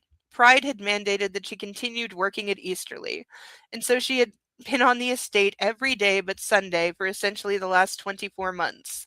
Lane had not come back. For 2 years he had not come back to see Chantal. Not much of a marriage. Let my actions speak for me, he said. Let me prove to you that what I'm saying is the truth. How are we planning to do this? In her mind, she heard her cell phone ringing over and over again. Right after the breakup, he had called her 100 times, easy. Sometimes leaving messages she never listened to, sometimes not. She had taken 2 weeks vacation right after she'd found out, escaping even her farm in Indiana, and going back northeast to Plattsburgh and the apple orchards of her youth. Her parents had been so glad to see her. She had passed those days tending to Macintosh trees with the other manual laborers. By the time she'd returned, he'd been gone. The phone calls had dried up after a while, and eventually she had stopped flinching every time a car pulled into the front court. Please, Lizzie, say something, even if it's not what I want to hear. The sound of a woman laughing cut him off, so he brought both their heads around to the doors that had opened into the garden. When Greta had left, one of the panels hadn't shut all the way, and through the opening, Lizzie could see two people walking down a brick path towards the pool in the far corner. Even in the subtle glow from the landscaping lights, it was clear that the gown the woman had on was a brilliant red, its voluminous folds trailing behind her. Beside her, a tall man in a suit had gallantly offered his arm and was staring her down with the kind of attention one might reserve for a meal. My sister, Lane said unnecessarily. Is that Samuel T? Lizzie asked. Who cares? She looked back at Lane. You broke my heart. So sorry. It wasn't what I wanted, Lizzie. Not in any way. I swear to God. I thought you were an atheist. He was quiet for a time, his eyes roaming around her face. I'll baptize myself 100 times if that's what it takes. I'll memorize the Bible. I'll kiss a ring. I'll do whatever you want. Just please. I can't go back, Lane. I'm sorry. I just can't. He fell silent, and then after a long while he nodded. All right. But can I ask you for one thing? No. Yes. Just don't hate me anymore. I'm doing plenty of that on my own time. Yeah, he's not giving up. Why is it these guys always get clearly told that a woman is not interested anymore because you are a cheating bastard who broke her heart and dumped her and married somebody else and then ran the fuck away? But what do you bet he's not gonna give up? Because, taking a hint would just be way too rational and logical.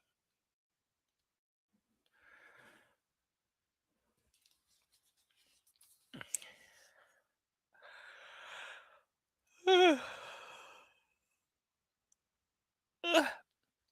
right, we have an hour left. Should I go get a puppy?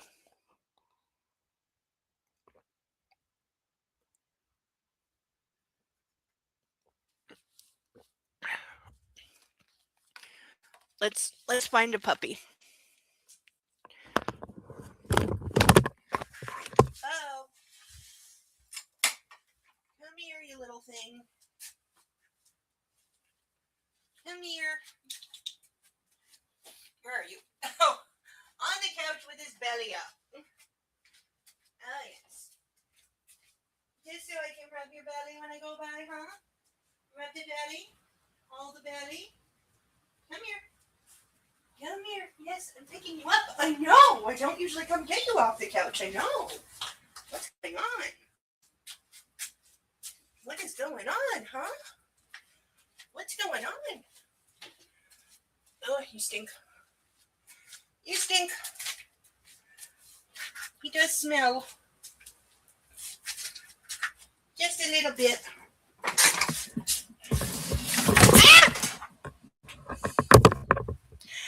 And I just dropped the book on the ground.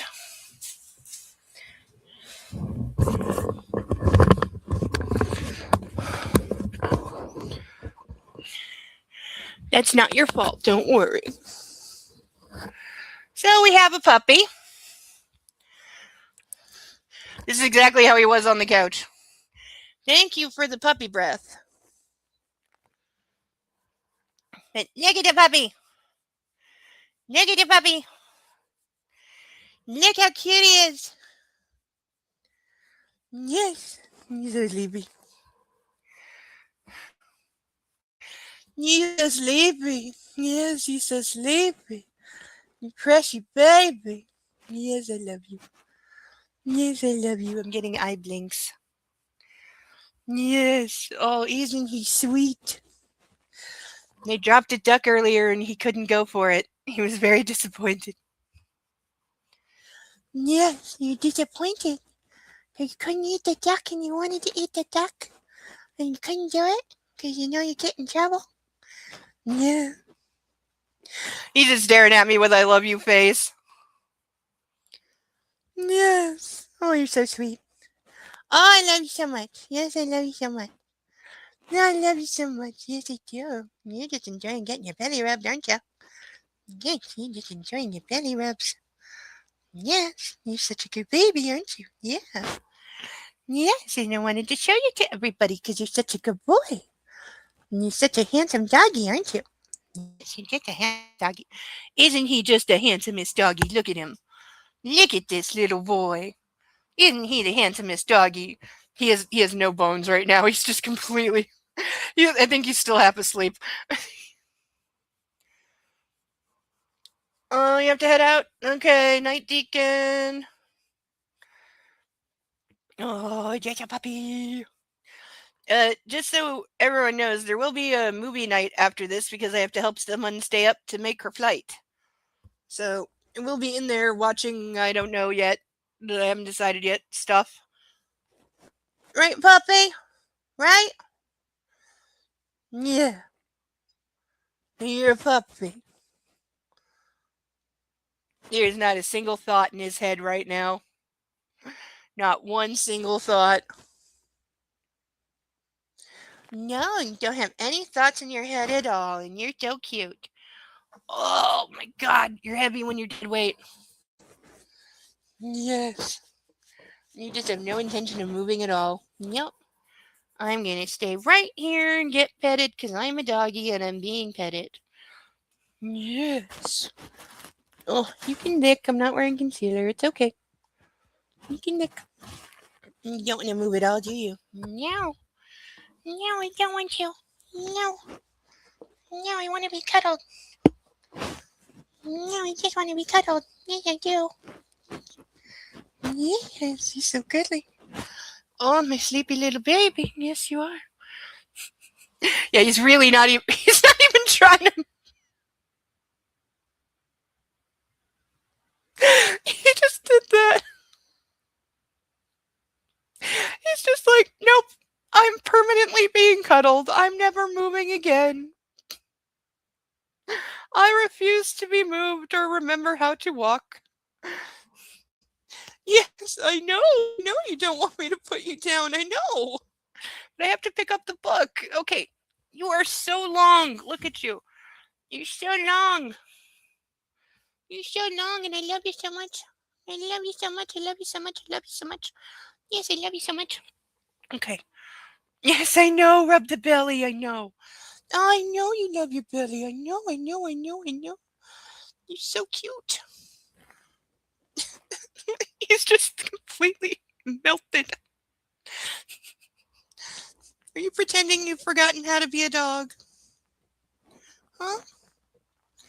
All right, you want to go on your pillow? You want to go on your pillow? I got you. I know you don't want me to put you down. You're having the best cuddle of your life. I know.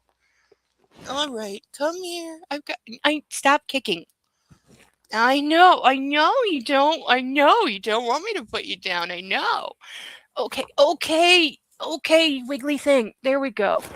Okay. Okay. Okay. You're very wiggly. Hi. You're very wiggly. There we go. Yes, you can lick. It's okay. Yes, you can lick with your stinky puppy breath. And now I need to wash my face. But that's okay. Ew, I know he looks like a stuffed animal. Because usually I put him like this on my knee and we'll rub the belly. Are we waking up now? Have you remembered how to move? I know you still don't want to because you're being petted and you're happy. All right, where's the book? Okay, I'm very sorry. I know I disturbed you from having your head stuffed down the corner of the couch because that's a thing you like to do. And I see your tail wagging because I'm talking to you. And you like it. Yeah. Okay, I'm going to put you on your pillow, but if you want to go back to the couch, that's okay. Yes, you're sleepy, I know. All right, say bye-bye. Say bye-bye. He's like, no, no, look how cute I'm being. Don't put me down. Look how cute. I'm being so cute. Don't put me down. No, I'm adorable. Don't you want to cuddle me forever? I swear I didn't try to eat the duck. I only thought about it. Yes, you only thought about it. Yes, I know. I know. I know. I'm the worst mommy in the world because I'm putting him down after he's had perfect cuddle time. And he's sniffing around the book, going, what is this? What is this thing? What is this thing that you've been paying attention to that isn't me? Oh, time for an ear scratch. Okay. Now it's dirty.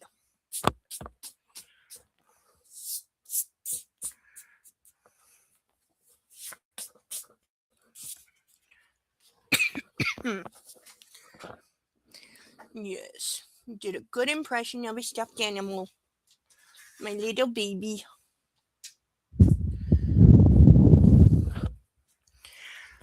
He is the best of puppies. Ugh. Even when he slobbers all over my face.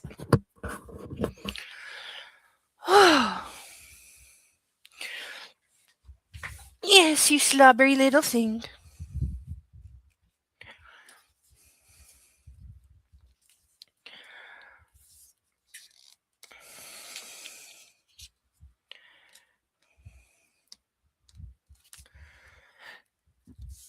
Alright.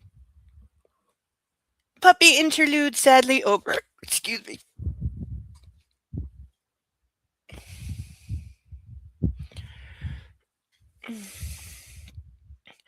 Chapter 11. After Lane left the conservatory, the idea of going back to his father's party was utterly unappealing, especially as he heard the quiet gonging that announced dinner was being served. But considering his other option was to go see Edward, he. Lane. Refocusing, he looked through the archway into the dining room. A tall brunette woman in a pale gray gown was standing in front of one of the antique Venetian mirrors. The view of her bare shoulders as lovely from the back as it was from the front. Speak of the devil, he thought, but he smiled as he went over to her and kissed her smooth cheek. Sutton, how are you? More like, what are you doing here?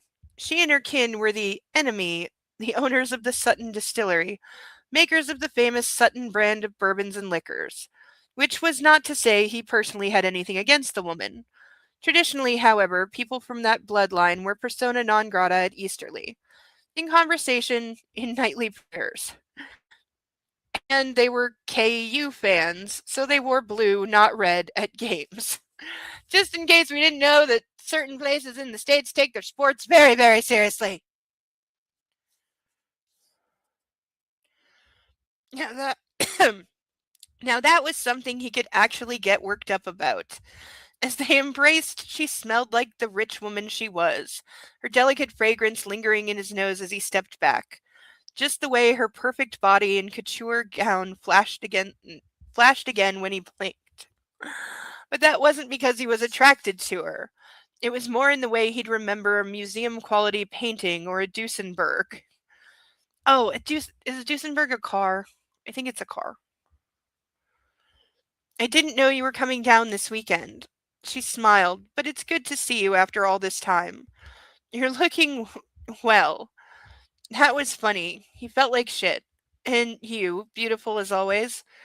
Are you staying through the derby? Over Sutton's shoulder, he caught sight of Chantal entering the dining room, her floor length, brilliant yellow dress sweeping along with her butter wouldn't melt in my mouth attitude. Only long enough to get the papers filed, he thought. Lane, Sutton prompted. Sorry, actually, I have to go back to New York soon. After all, those poker games weren't going to play themselves. I'm glad to see you. Surprised it's at father's dinner, but glad. Sutton nodded. It's a bit of a surprise for me as well. Here on business. She took a sip from her glass of wine. That was supposed to be a joke. Tell me, have you seen.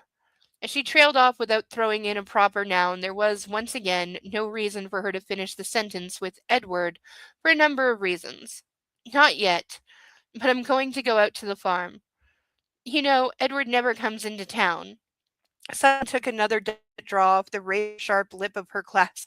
Okay, if you're serving things in razor sharp glasses, this is a problem. I used to see him a lot back before he was. Well, we were on the University of Charlemont board together, even though I'm a KU fan, and as the woman continued on, he had the sense she was not so much informing him of things he already knew, but reliving a period of her life, the loss of which she mourned.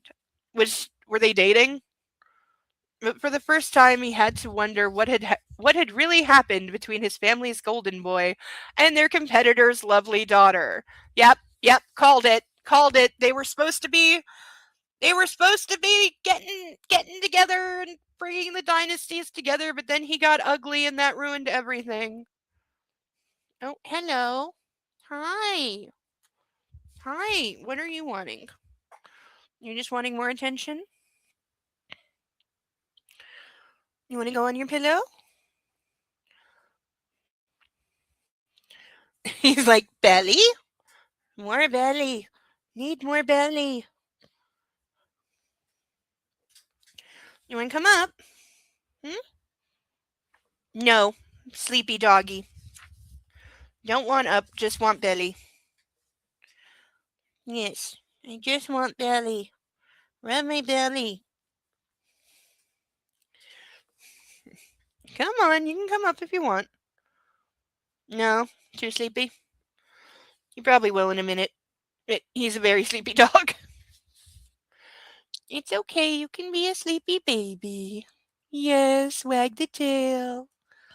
Yes, wag your tail, pretty boy. Yes, mommy loves you. Yes, I love you so much, little baby. Yes, you know I do.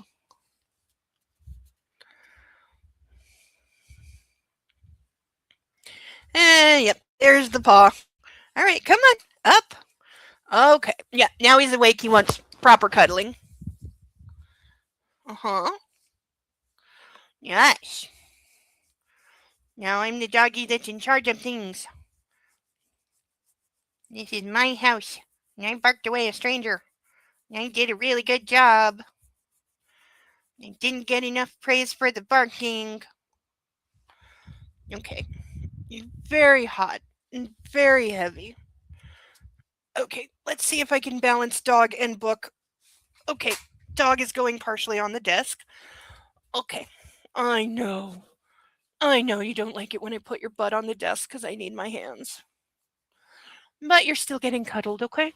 You're still being cuddled. Okay? So can we accept the arrangement? And I'm getting lipstick on his fur. It's okay. It's just noise upstairs. Upstairs people can't get you. It's okay.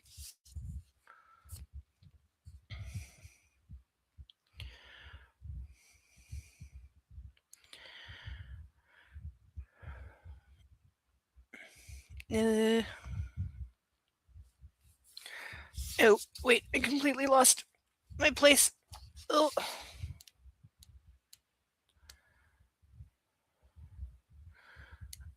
Here we go.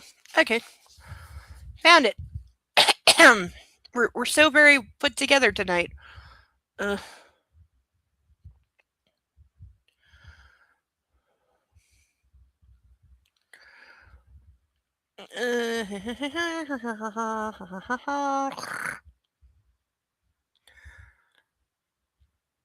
Uh.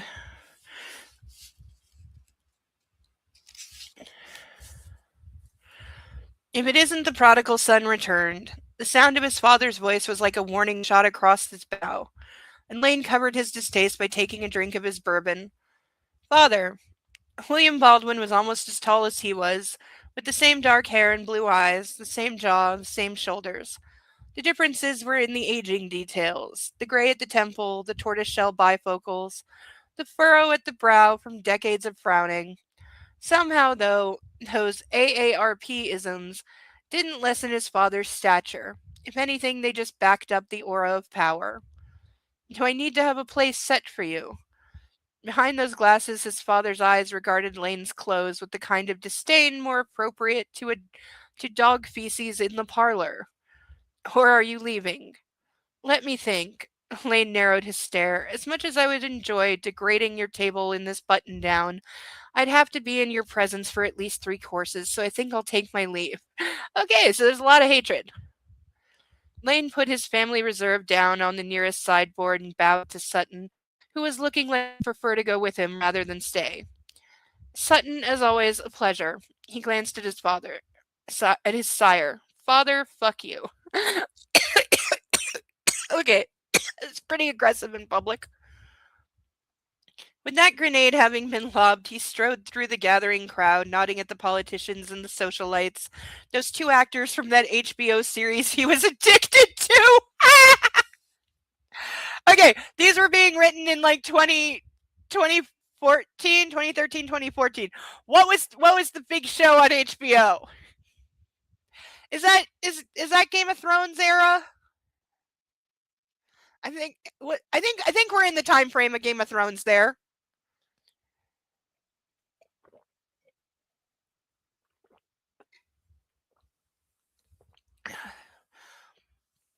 For anyone joining late, this is a real dog. It's just a real sleepy dog.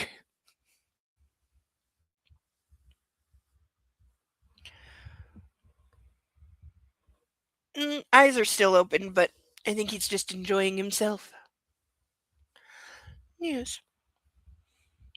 I'm halfway on mommy, and I'm halfway being held, and I'm being occasionally petted, so life is pretty good. Yeah, Game of Thrones. It was probably Game of Thrones. She probably got told not to actually say Game of Thrones. And Samuel T. and his girlfriend of the nanosecond. Lane made it out to the front foyer and was almost at the grand door when a set of stilettos came after him. Where are you going? Chantal hissed as she grabbed his arm. Why aren't you dressed? None of your business. He shook off her hold, on both accounts. Lane, this is unacceptable. Those words should never pass your lips, woman. Chantal shut her perfectly lined mouth, then took a deep breath like she was having a problem tucking her anger into bed for the night. I would like to spend some time with you this evening to talk things over and discuss our future. The only future you need to think about is how many Vuitton suitcases you're going to have to pack to move out of here. Chantal kicked up her chin. You have no idea what you're saying. He leaned in and dropped his voice to a whisper. I know what you did, and I know that you didn't lose the baby. If you wanted to keep that abortion of yours quiet, you shouldn't have taken one of my family's chauffeurs up to Cincinnati to that clinic. Whoa, so it's worse than we thought. I didn't see the like, and also they said she was at least 3 months along. That's extreme. Yes, I saw your head pop up. I know. I stopped petting you, and that's a crime against doggies. I know. Yes, and I'm supposed to be paying all the attention to the puppy. And why did the pet stop when I need the petting and I'm a baby? His sheep blanched, he remembered exactly where he'd been when the man who had taken her there had tender-footed around the reveal. No response, no denial, Lane chided. Or will those come after the shock of having been found out passes? There was a stretch of silence, and he knew she was weighing her options, trying to figure out which approach would work in her best interests. What was I supposed to do? She finally said in a hushed tone. You left me here with no explanation, no support, no money, no way to contact you. I don't believe that you couldn't have gotten in touch with him. Also, you're surrounded by money. Like, he motioned around at the oil paintings and the oriental rugs. Yes, because this is such a damn depraved wilderness. And also, he said she had her own money, so bullshit, lady. You abandoned me. So the solution was to get your figure back and try to seduce someone else, right? I'm assuming that was why you did it. You needed to fit into your size 4s again, didn't you, my darling wife? Okay, just because she got rid of the baby out of spite of him leaving her doesn't mean that she was planning to seduce anybody else. Lane, you're saying things you don't mean. You killed an innocent. Reginald came out of the parlor with a silver tray of used glasses and took one look at the pair of them and backtracked, disappearing once again into the now vacant room. Oh yes, good servants know when to back out of the room because people are fighting. They also stand just on the other side of the door and eavesdrop and then write it all down. Ah yes, life at Easterly, where privacy was less common than diamonds and doled out only in relative terms. But at least he knew he could trust that man even more than he could trust his own family. Not that that was saying much. I'm not doing this with you here, Lane rasped. And you are leaving this house. As soon as the derby's run, your free ride is over. Chantal arched one of her perfect eyebrows. Divorce me if you want, but I'm going nowhere. You have no right to be under that roof after that ring is off your finger. The smile she gave him was chilling. We'll just see about that. She nodded to the front door. Go wherever you like. Run away. That's your thing, isn't it? You can rest assured, however, I will still be here when you get back. Okay, why? Is she screwing the father? Lane narrowed his eyes. Chantal was a lot of things, but delusional had never been one of them. She was too much of a self-promoter for that. And she was staring back at him as if she knew something he didn't. What the hell else had been going on while he'd been gone? Yeah, I'm betting she is the father's side piece now. So that's why she's like, I'm not going anywhere.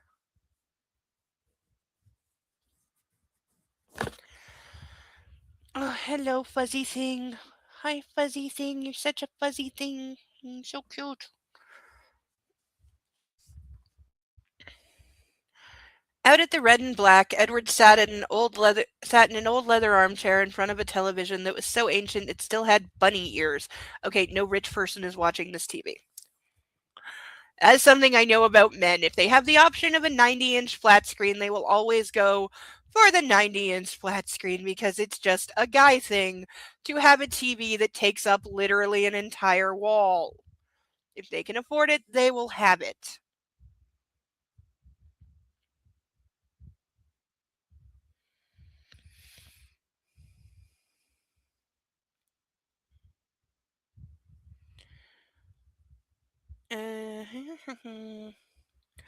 Poking out on either side of its cereal box-sized screen. The room he was in was dim but gleaming, the result of countless racing trophies that were crammed into the floor-to-ceiling bookshelves across the way. The stable's cottage had one bedroom, a bath with a clawfoot tub, a galley kitchen in this area here, which was a library, study, living room, and parlor all rolled into one. There was no second floor, only an attic full of old horse racing memorabilia and no garage. Total square footage was less than the dining room of Easterly. Never since he'd moved in, he'd learned the value of having a place small enough so you could hear and see almost everything. Back at the mansion, you never had a clue who else was in the sprawling house, where they were and what they were doing. For someone like him, whose only mistress was night terrors and whose primary job was attempting to keep his brain from cannibalizing itself, the tight quarters were much easier to handle, especially around this time of year. Such a shame he'd been down in South America right before the Derby when he'd been kidnapped. The anniversary of him getting held for corporate ransom ruined what had always been a most enjoyable weekend. He checked his watch and cursed. Now that the sun was down, the evening hours presented themselves in a hazy twist, minutes lasting a century and a second at a time. His night job? To somehow make it to sunrise without screaming. At his elbow, a bottle of vodka was nearly finished. He started off with 5 cubes of ice in his tall glass, but they were long gone, and he was drinking things neat at this point. Last night it had been gin. 2 evenings ago he'd had 3 bottles of wine, a pair of reds and a white of some variety. During the initial acute stage of his recovery, he'd had to learn the ins and outs of pain management, how you timed your pills and your food so that riding the nerve impulses of a ruined body was not worse than the torture he'd endured to earn his wounds.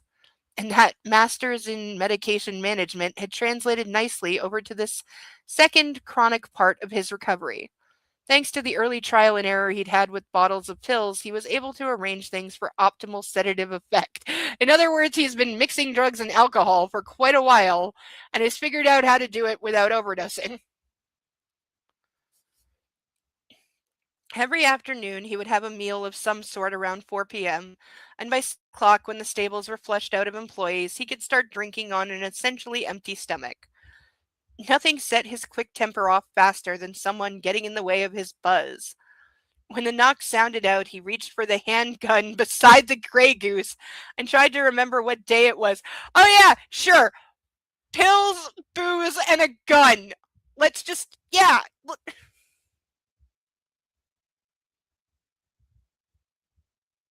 I'm trying to remember how much I like this author from her other series, which is better than this, by the way. I'm a little disappointed at the level of writing in this, but I'm also remembering that the woman has written over 30 books. So I think at some point you just get a little lazy. I swear I heard a cat. Did you hear that? No, I'm sleepy.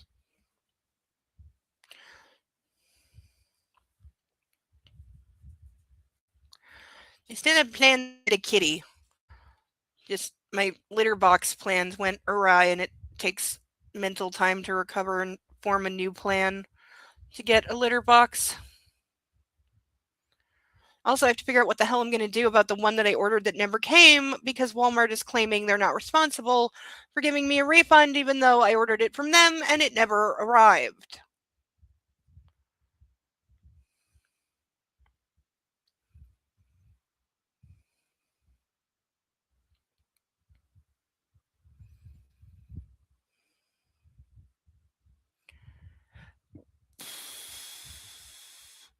The Derby was the day after tomorrow, so Thursday. It was Thursday night at some hour past sunset. So this was not one of the prostitutes he paid to come over and service him. Okay. At least he's got that going on.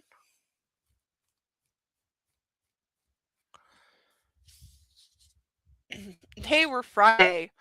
Unless he'd scheduled a twofer this week, and he hadn't done that. Right? Or had he? Reaching for his cane, he pushed himself off the chair and shuffled over to the front window. As he parted the drapes, the gun in his hand was steady, but his heart was pounding, even though logically he knew there were no mercenaries here in Ogden County looking for him. Even though he was aware that he was safe behind all the locks and the security system he'd installed, and in spite of the 40mm against his palm, his brain had been permanently rewired. Okay, so now he's constantly paranoid? We're saying PTSD? Do we think we're ever gonna find out exactly what happened to him, or is it just gonna be like broad strokes of something bad?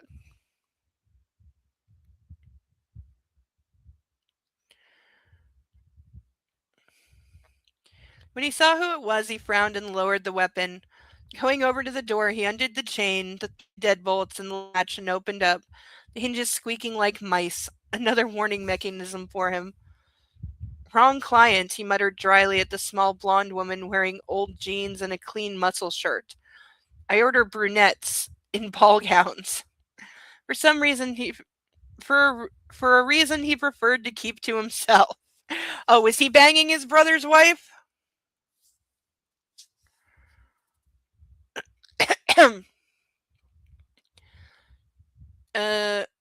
She frowned. Excuse me? I only take brunettes, and they're supposed to be dressed properly. Okay, dude, maybe ask who's at your door instead of just assuming she's a hooker? You know?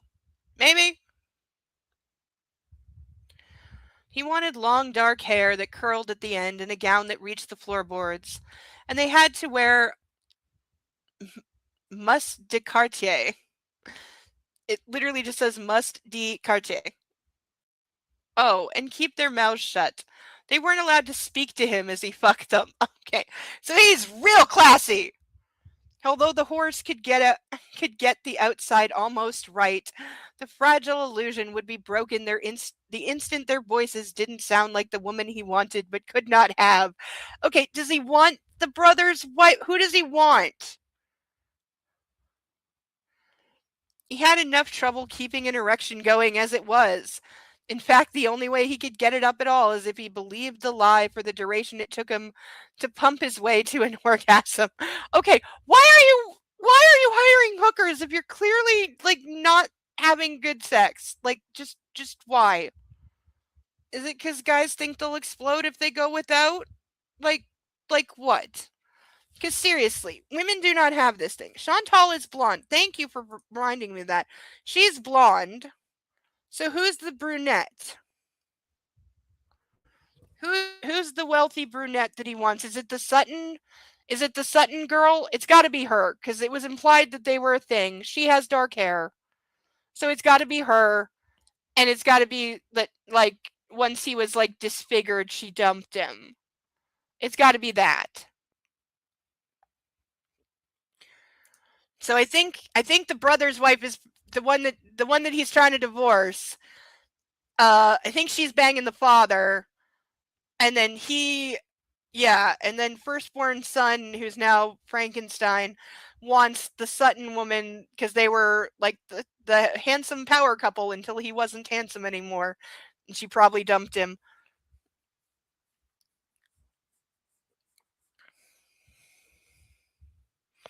Maybe it's Izzy. Yes, it could be Izzy. It could be, or maybe it's Lizzie. Okay, I thought you were saying your cat, and I was gonna laugh. Do we know if Lizzie has dark hair? don't remember. Because yeah, maybe they were fighting over her. I don't know. Hello, you so warm. You so sleepy. You are a little baby. Yes, you're such a little baby. Yes, you are. Yes, you are. You're such a baby. You're such a baby. Yes, you are. Yes. That's why I love you. Yes, I love you, little puppy.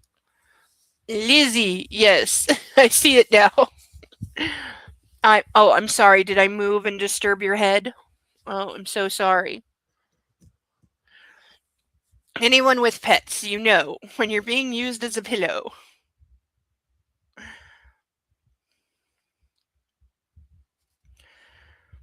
Uh, the woman standing on the doorstep put her hands on her hips.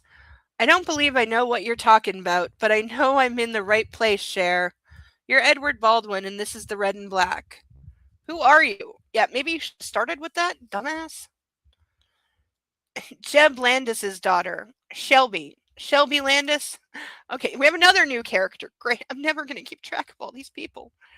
Edward closed his eyes. God damn it. I'll appreciate you not taking the Lord's name in vain in my presence. Thank you. Okay, if anybody ever says that to me, all I'm going to say is, like, go fuck yourself. Like, I'm sorry, but these are people who I cannot believe survive in the real world. If you're so goddamn offended by somebody saying fucking words at you, like, I have no time or interest for such absolutely stupid, vapid people. Like, it is none of your fucking business what anybody else fucking says. You don't like it, go away. Otherwise, pretend to be a grown up and remember that words cannot actually hurt you in that way. Like, words can certainly hurt you, but somebody saying God damn it in front of you isn't going to cause lightning to fall from the sky, so knock it the hell off.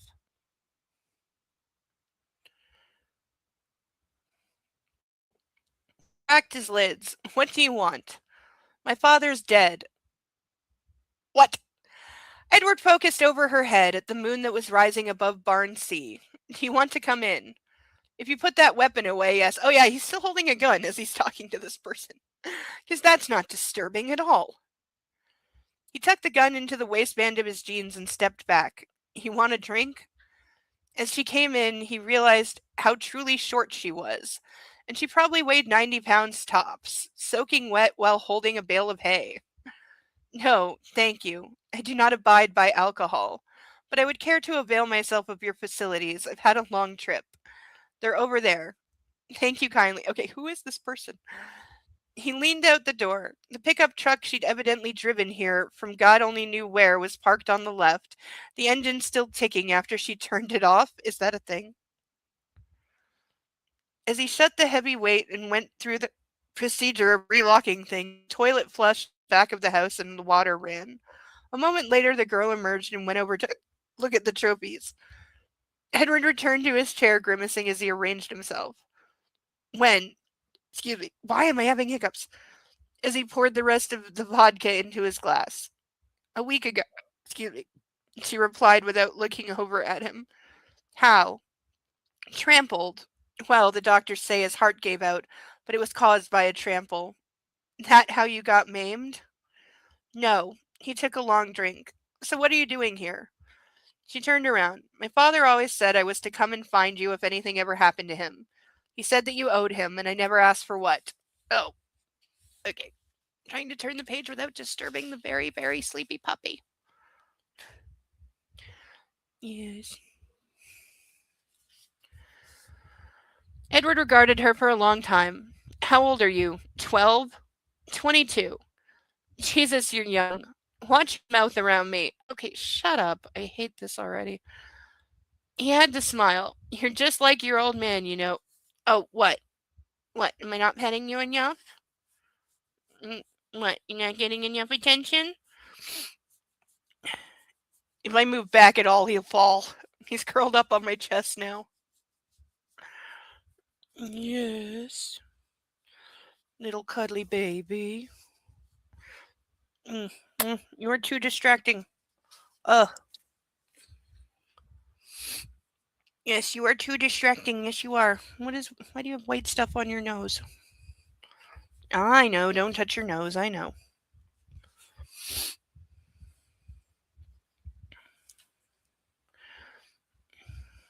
You're just like your old man, you know that. So people say. She put her hands back on her hips. I'm not looking for no handouts. I need a place to stay and work to do. I'm good with horses just like my father and bad with people. So you're warned up front on that one. I got no money, but my back is strong and I'm not afraid of nothing. When can I start? Okay, so apparently her father is in horses, but what, died destitute? Like, what? This is weird. Like, is she going to be competition somehow or something or something? I don't know. Who says I'm looking for any help? She frowned. My dad said you'd need it. He said if you have to have more he said you'd have to have more help. The Red and Black was a big operation and there were always vacancies, but Jeb Landis was a complicated blast from the past and his kin was contaminated by association. And yet, what can you do? It's not rocket science to muck stalls, keep the horses in shape, watch the pregnancies. He waved away her words. Fine, fine, you're hired. And I'm just being a prick because, like you, I can't get along with people anymore. There's a vacant apartment next to Moe's over in Barn B. You can move in there. Point the way. Okay, so I guess this is a thing now? Edward grunted as he got back to his feet, and he purposely brought his glass with him as he led the way to the door. Don't you want to know how much I'll pay you? You'll be fair. My father said that dishonesty was not in your character. He was being generous on that one. Hardly. He knew men and horses. As Edward went through the unlocking procedure again, he could feel her looking at him and hated it. His injuries were the result of a hell he would have preferred to keep private from the world. I have a feeling we're never going to find out what happened to him. Are we, puppy? I know. Your only concern is that you're not being paid 100% attention and that I'm not petting you more. Before he let her out of the cottage, he stared down at her. There's only one rule. What's that? For some reason, he took stock of her features. She was nothing like her father physically, other than that small frame. Shelby, or whatever her name was, had eyes that were pale, not dark, and her skin wasn't the consistency of leather.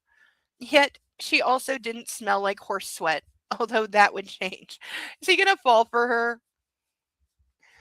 Her voice, however, was all Jeb. That twang of hers was backed up by a solid core of strength.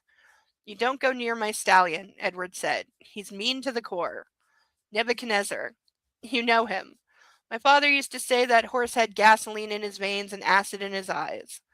Yeah, you know my horse. Don't go near him. You don't muck his stall. You don't approach him if he's out to pasture. You never ever put anything over that stall door you want to keep. That includes your head. Okay, so we have a really violent horse. Who takes care of him? I do. Edward limped out into the night, the heavy, humid air making him feel like he couldn't breathe. And no one else. As he tried and failed to take a deep inhale, he wondered if all those doctors had missed an internal injury. Then again, maybe the sense of suffocation was the image of this small woman anywhere near that hateful black stallion. He just couldn't imagine what Neb could do to her. Do you want down? Do you want down? Am I being a bad puppy, Mommy? Ugh. Okay, hello. Okay, yes, I know where all your feet are. Okay, I'm sorry.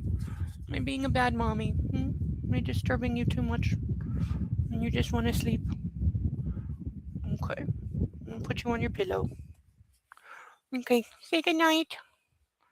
I'm a puppy. I need to sleep. Okay, I'll put you on your pillow, little baby. Okay. Everyone got lots of puppy time. You're so cuddly. Yes, you're so cuddly. Here, go on your pillow where I won't disturb you. He does that in bed at night too. If I'm moving too much, he's like, "Woman, I am trying to sleep." So just keep the arms wrapped around me, but don't move while I'm curled up under a blankie. Eventually, he gets annoyed and moves down to the foot of the bed.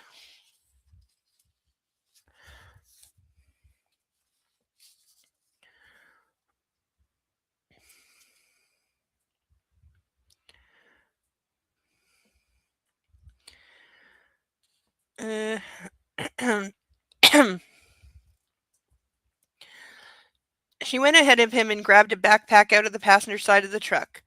So you're in charge here. No, Mo Brown is. You'll meet him tomorrow. He'll be your boss. Edward started off towards the barns. Like I said, the apartment next to his is furnished, but I don't know when the last person lived in it. I've slept in stalls and on park benches. Having a roof over him, he is enough. He glanced down at her. Your father was a good man, who apparently left her absolutely nothing, including a place to live. Like, what the hell? This is just weird. He was no better or worse than anyone else. It was impossible not to wonder who the woman's mother was, or how anyone could have put up with Jeb long enough to have a child with him. Jeb Landis was a legend in the industry, a trainer of more stake winners than any other man, alive or dead. He'd also been an alcoholic son of a bitch with a gambling problem as big as his misogynistic streak. Okay, this explains why she has no money. One thing Edward was not worried about was whether this Shelby could handle herself. If she could survive living with Jeb, working an 18-hour shift on a breeding farm would be a piece of cake. As they came up to Barn B, the motion-activated exterior lights came on and the horses stirred inside, clomping their hooves and whinnying. Entering through the side door, he bypassed Mo's office and the supply rooms and took her to the staircase that rose up to what had once been a hayloft stretching the full length of the massive roof beams. Sometime in the 70s, the space had been converted into a pair of apartments, and Mo had the front one that looked out over the drive. You go first and wait for me at the top, he gritted. It takes me a while. Shelby Landis hit the stairs at the kind of clip he had once enjoyed but failed to appreciate. And it felt like it took 100,000 years to join her on the upper floor. Dude, you don't have to go up with her, just point. And by then he was out of breath to such a degree he was wheezing like a stuck tire. Turning away from her, he found there was no light shining under Mo's door, but he wouldn't have bothered the man with any kind of introduction anyway. With the Derby running in less than 48 hours, the man, assuming he was home, would be passed out, especially considering one of their two horses might have to be scratched from the race. As Edward went across and tried the doorknob to the other flat, he didn't know what he was going to do if it was locked. He had no idea where the keys might be. Yeah, because why would you know this? The door opened wide, reminding him that he was in the minority of paranoids out here on the farm. The light switch was to the left on the wall, and as he clicked it on, he was relieved the place didn't smell too musty. There was, in fact, a couch, a chair, a table, and a tiny kitchen that made the galley one he had look industrial by comparison. Did your father ever tell you why I owe him? He said as he limped to the darkened doorway. No, but Jeb wasn't a talker. Flipping the second switch, he found that, yep, there was a bedroom and a bath too. This is what you've got, he said, pivoting around and becoming exhausted as he measured the distance back to the door. 15 feet. It might as well have been miles. She walked over to him. Thank you for the opportunity. She put out her hand and met his eye, and for a moment he felt an emotion other than the worm of anger that had been churning and burning in his gut for the last 2 years. He wasn't sure how to define it. The sad thing was, though, he wasn't sure he welcomed the shift. There was a certain clarity to having such an unilaterally hostile operating principle. He left that palm hanging in the breeze as he dragged his body over to the exit. We'll see if you thank me later. Abruptly, he thought of the whole don't cuss, no alcohol thing. Oh, one more rule. If my drapes are drawn, don't bother me. The last thing he needed was for her to find out he cavorted with loose women. Okay, I didn't think anybody used that term anymore. And not for a prostitute. That's not... I know, 50 goddamn years ago that meant prostitute, but now it just means slut. And paid them for the privilege. He could just imagine that conversation. Is she gonna be the don't take any crap lady that, redeems him and brings him to Jesus and shows him that his deformed face or whatever the fuck is wrong with him doesn't have to be the end of his life and makes him all happy and blah blah again and stops the drinking and the whores and, are we gonna have some real conservative, trad wife bullshit? True, this is old money. So yeah, they would... I had somebody once, they were helping me move, and I had a cat in a kitty carrier, who, let's just say, Kitty was trying to violently claw her way out of the kitty carrier because she objected to being put in the kitty carrier and had decided that she was going to murder everyone and everything in the entire world and had the claws to do it. Like, Kitty spazzed out so much that she literally knocked the kitty carrier over and sent it rolling across the room with her inside it. And I casually remarked that she was one pissed off kitty. And I got told by somebody probably 40 years older than me to not use the word pissed off because it was unladylike.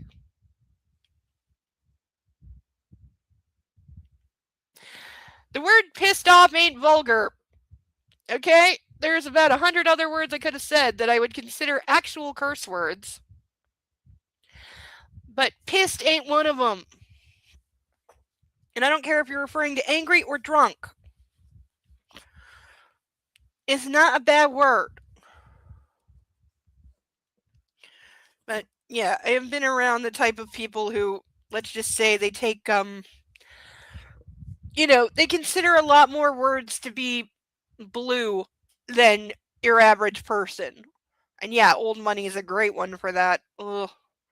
So were my grandparents. They weren't old money, but they had the same kind of attitude. And they were Catholic. And members of the Knights of Columbus. Should have said pissed off pussycat. Yes! Oh, she was. She was so mad. Oh my god. Full Tasmanian devil, kitty.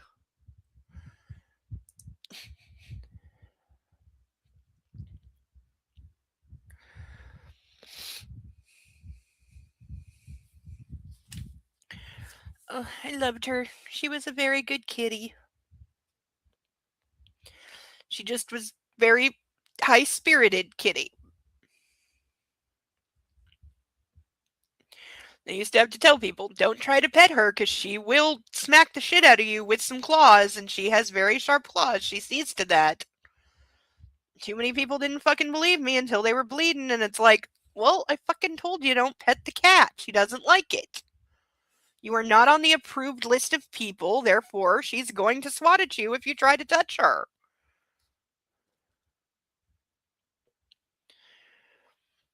Oh, now I'm very, very hungry.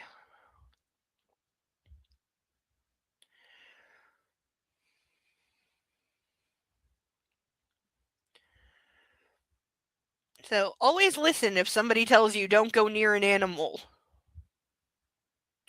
Whether it's a cat or a horse.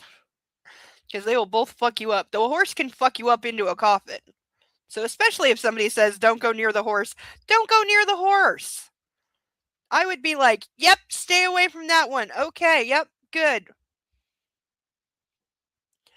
Don't have to tell me twice. Literally, you would not have to. It would be, okay, gotcha. Uh-huh.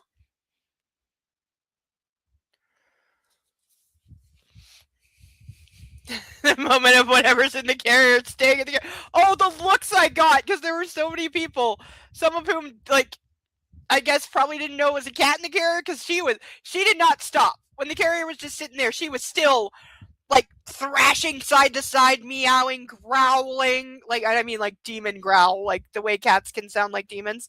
She was doing the demon growl, the paws were coming out the holes, she was making the whole thing shake, she was jumping around, throwing herself around, just, for hours. Like, just pure hellfire pissed off kitty. Like, oh my god, she was such a nightmare.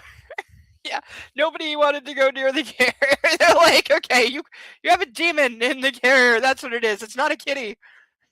It's a demonic furball.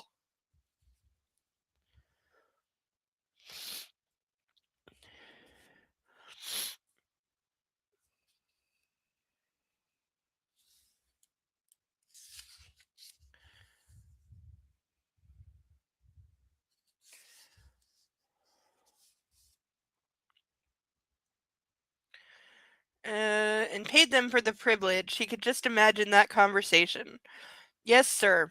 He nodded and shut the door, then slowly, carefully, executed his descent. The truth was, Jeb Landis had been the one to turn him around, such as he was. Without that man's swift kick in the ass, heaven only knew whether Edward would still be on the planet. God, he could remember with such clarity the trainer coming to see him in the rehab hospital. I was gonna say this guy like rescued him somehow. That's what it is. I was gonna like if they were like war buddies, that's the thing. In the rehab hospital, in spite of Edward's no visitors, no exception rule, Jeb had gotten past the nursing station and marched into his room. They had known each other for well over a decade before that intrusion. Edward's interest in and ownership of racing horses, coupled with his previous commitment to being the best at everything, meaning that there was only one man he wanted training his stock. He would never have predicted the guy to be some kind of savior for him, however. Jeb's come to Jesus had been short and to the point, but had gotten through. To the extent it had, better than all the cajoling and hand-holding had. And then a year after Edward had moved in here, thrown out his business suits, and decided this would be his life. Jeb had told him he was leaving the red and black to go back to California. Probably because the bookies up in Chicago wanted a piece of the guy. In all those years, before and after the kidnapping, the subject of Jeb having any offspring had never come up. But yes, of course, he would take the man's daughter in. Wait, are we saying he didn't know he had a daughter? Because that sounds like he had no clue that this person had a daughter. So now I'm wondering, is she a spy? Is this corporate espionage? Is she really the guy's daughter, or is that made up?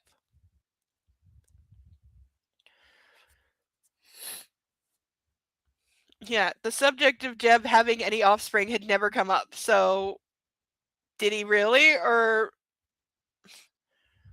Unfortunately, she looked like she could take care of herself, so the repayment of the debt was going to come cheap. At least that was what he told himself that first night. Turned out that wasn't true, however. Not by a long, long shot. Okay. So we're being told there's more to this person. End of chapter. We'll get into the next one. We still have time. So yeah, I'm guessing she's not really the daughter of whoever. That's not true. You know, she's some kind of con artist or something. We'll see. Chapter 12. It cost me $100,000 to sit next to you. As Jin used an antique Tiffany fork in the chrysanthemum pattern to toy with her food, she'd barely heard the words spoken next to her ear. There's another brand. We're really going to run her. We're up to 15 brand names tonight. Just tonight. We're up to 30 in total. Holy shit. And we're only 111 pages in. Oh. Wait, I still have the page because I haven't burned it yet. Hold on. How many brand names do we... Okay. The last book had 12 there. So 5, 10, 15, 20, 25, 30, 35, 40, 45, 47. Okay. So all of the last 365 book had 47 brand names. We're already up to 30 and we're about a third of the way through the book. I think this one is going to win.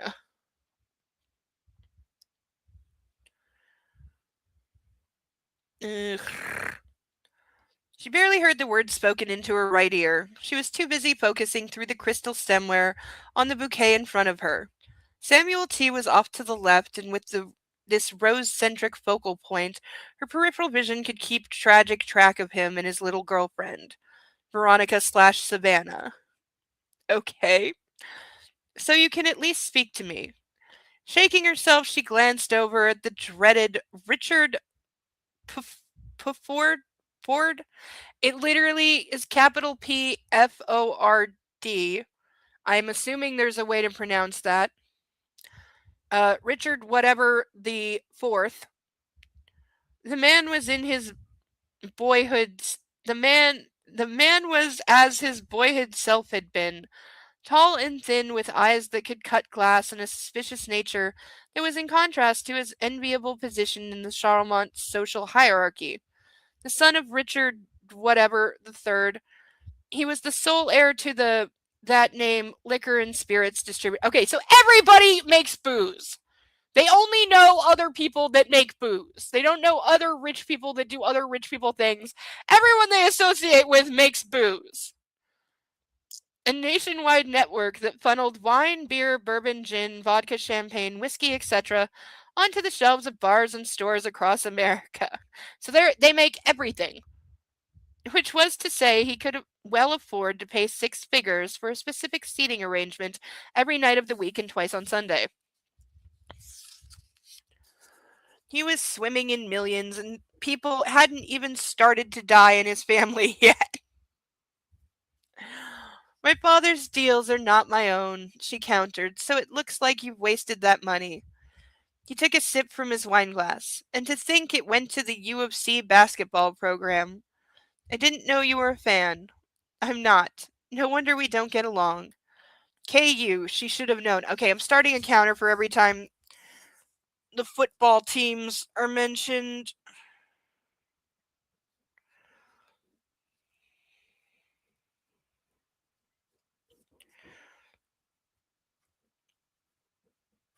I'm setting it at 10 because it's been at least that many.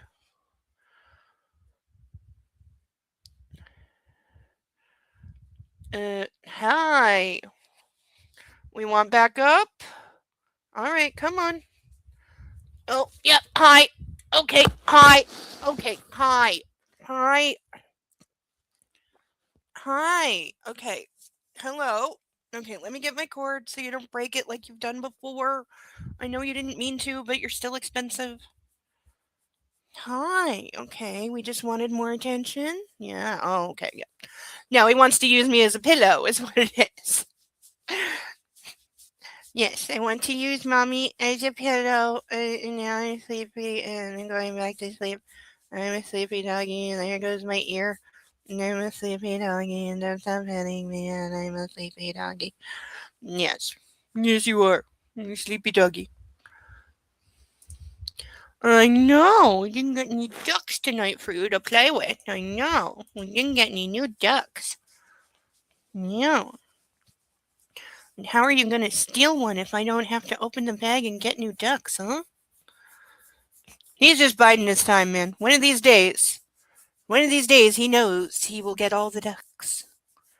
And then he will be the bestest doggy in the world. Yes. You'll just be so happy when all the ducks are yours. Everyone understands that they were supposed to be yours all along, and I kept them away from you. Not like he doesn't have a million other toys he never plays with. Yes, because you have plenty of toys. You have things that squeak and you don't like them. He genuinely doesn't. He does not like toys that make the noise. He likes a good piece of rope and a good tug of war, though.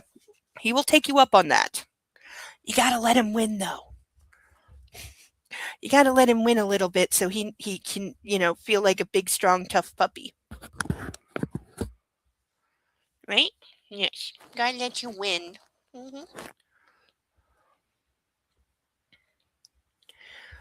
You're such a pretty doggy, aren't you? Yes, you are. You're such a pretty boy.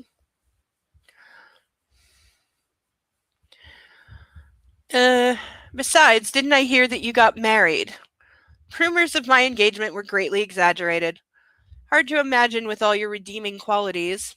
Over on the left, Veronica/Savannah jerked in her chair, her fake eyelashes flaring, her fork clattering down to her plate. As her colored contacts flashed over to Samuel T., the bastard casually wiped his mouth with his damask napkin. Samuel T. didn't look at his girlfriend, however. No. He was staring over that bouquet of roses directly at Jin. The son of a bitch. Isn't this the guy she said she's now targeting, and apparently she hates him? Deliberately, Jin turned to Richard and smiled. Well, I'm delighted with your company. Richard nodded and resumed cutting up his filet mignon. That's more like it. Please do not stop. Okay, can I stab this guy under the table? Because he literally just said to a woman, I paid a lot of money to sit next to you, so pretend you're interested in me. Flatter me and stroke my fucking ego because I paid money to sit next to you. And even though you are in the same level of high society I am and your family's just as rich as mine, I'm going to treat you like a pretty object that is obligated to speak to me and flatter me and, blah, blah, because I paid a lot of money to sit next to you. That's something else old money has in common. Women are worthless. They are there to look pretty, wear the diamonds, show off the wealth, and be given to appropriate men to keep as wives the way you keep a goldfish. Chin spoke smoothly, although she didn't have a clue what was coming out of her mouth. But Richard was nodding some more and answering her back, so she must have been doing a good job of the social stroking. Then again, whether it was conversations she had no interest in or orgasms with men she didn't care about, she had a lot of practice of faking it. And yet she was exquisitely aware of what Samuel T. was doing, achingly so. His eyes burned as they remained on her, and all the while, just as he'd promised, the tart next to him struggled to retain her composure. Saving myself for you, Richard stated. Jin frowned, that particular combination of syllables registering in spite of her preoccupation. What did you say? I was set to get married, then I came to terms with your father, and that's why I ended the engagement. What?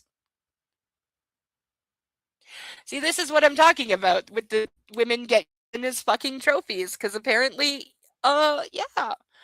Okay. So I would be, leaving immediately. Came to terms with my... What are you talking about?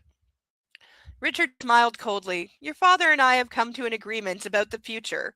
In exchange for marrying you, I'm prepared to grant certain favorable terms to the Bradford Bourbon Company. Oh my god! Okay. I reiterate my stab him under the table comment. Then walk around the table and stab her father. Because what in the actual fuck? Dude pimped out his daughter, who clearly has no interest in this guy, who is obnoxious, and said, yeah, she'll marry you and you'll give me good business terms on whatever the fuck it is he wants good business terms on. Wow!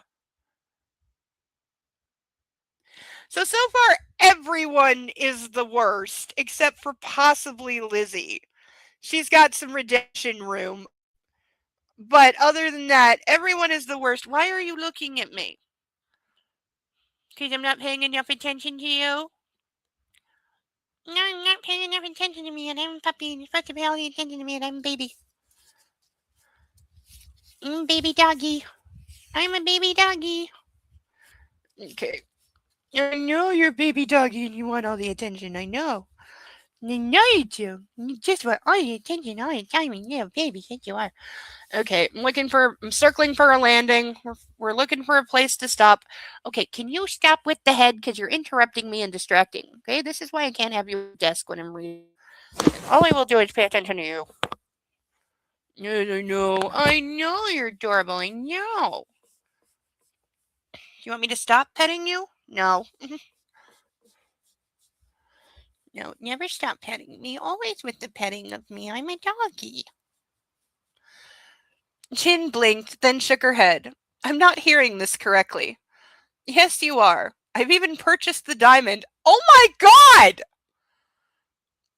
What a fucking loser this guy is. No. Wait a minute. She threw down her napkin even though she was not done eating, and neither were the other 31 people at the table. I'm not marrying you or anybody. Yeah, I would be. Girl, I don't care whose dinner this is. I'd be creating such a goddamn scene.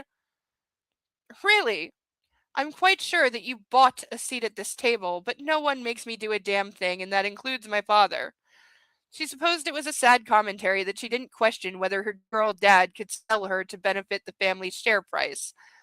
Richard shrugged beneath his fine suit. So you say. Chin looked down at the table at William Baldwin, who sat at the head with total command, as if there were a throne keeping him off the floor and the assembled were his subjects. Yeah? I guarantee you that's exactly how he sees it. The man didn't sense her glaring regard, and was thus unaware of that this bomb had been dropped. Or maybe he'd planned things this way, knowing Richard would not be able to keep quiet, and she might be diverted from making a scene because there were witnesses. Yeah, this is where I wouldn't care. And damn it, her father was right on that one. As much as she wanted to jump up and start yelling, she would not demean the Bradford name in that fashion. Who cares? Certainly not with Sutton Smythe and her father Reynolds in the room. Oh yes, can't have a scene in front of a rival company. Over to the left, Damone was covered with a delicate cough.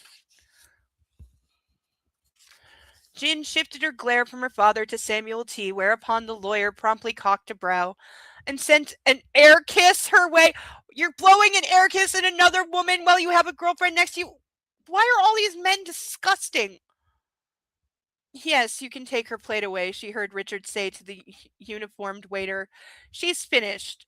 Excuse me, Jin pivoted towards Richard, but you have no right to. I approve of your lack of appetite, but let's not chance fate. Shall we? What? In other words, I want you skinny? I'm stabbing him again. Richard nodded to the waiter. And she won't have dessert either? Wow! Now I'm really making a scene and I don't care. One, who the fuck do you think you are, even if you are my husband, which you're not? You're an obnoxious loser who's going to get all the way away from me, telling the waiter to put my plate back down, and yes, I will have dessert. In fact, I will have doubles. So load it up. And as for you, get the fuck away from me. Or I will get louder and louder and louder until you leave. But, wow, fuck this guy. I mean, I know we're supposed to hate him, but just holy wow. Jin leaned into the man and smiled at him. In a whisper, she said, Don't get ahead of yourself. I remember the days you stuffed your jockstrap with socks, 2 pairs because one didn't go far enough. Oh. Well done. Richard mirrored her. In an equally quiet voice, he retorted, Don't pretend you have any say in this. I think she fucking does. Watch me. More like wait for you. He eased back and shot her a self-satisfied expression of a man with a royal flush in his hand. Don't take too long, though. The carat weight of your ring goes down hourly. Okay, why does this guy want to marry her? Like, he's we've been told he's hella rich in his own right. He could get any of these society women. Why does he want her? Like, what is it with men wanting women that utterly hate them and that they have no intention of loving or respecting in any way? Like, is it just for the status? Like, because again, he's got that on his own. He's the fourth of something. You were born with extreme status. You don't need to marry it. And he doesn't need the money. So, why is he interested in her? And God, saying the longer you resist being sold to me, the less big of a ring I'll buy you. Like, ew. So much ew. I'm going to kill you, she thought to herself as she looked at her father. So help me God, I'm going to fucking kill you. Is this going to end with the father being murdered and we don't know which one of his children did it? Because it's definitely one or all of them. And there's a paragraph break there, so that's where we're going to stop for tonight. We didn't quite make it to chapter 13, almost. If we hadn't had doggy time, we would have. But isn't doggy time much more important? But still, we got through a decent number of pages. We've got the page count pretty correct, except for you, except for the Eunice, except for the puppy. He's officially pretending that he can't hear me.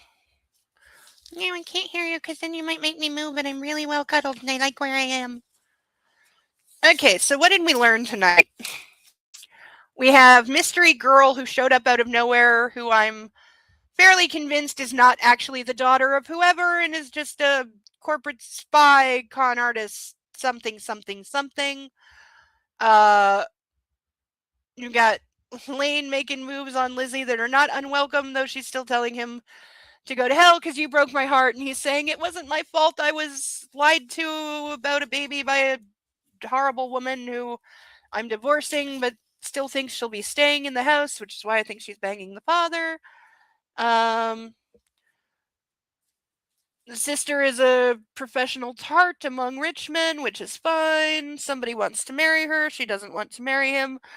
We'll see where that goes. Right, puppy? Yes, we'll see where that goes. Yes, we will, because you're a puppy. I think we've now been introduced to all the main characters. There's a lot of them.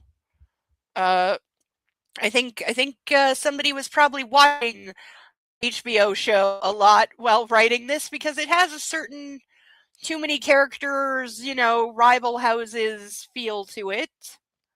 Because we have 3 or I can't even remember 3 or 4 different liquor companies that are all old families, old dynasties that all socialize together, but remember who the enemy really is and who likes what football team because that's really fucking important.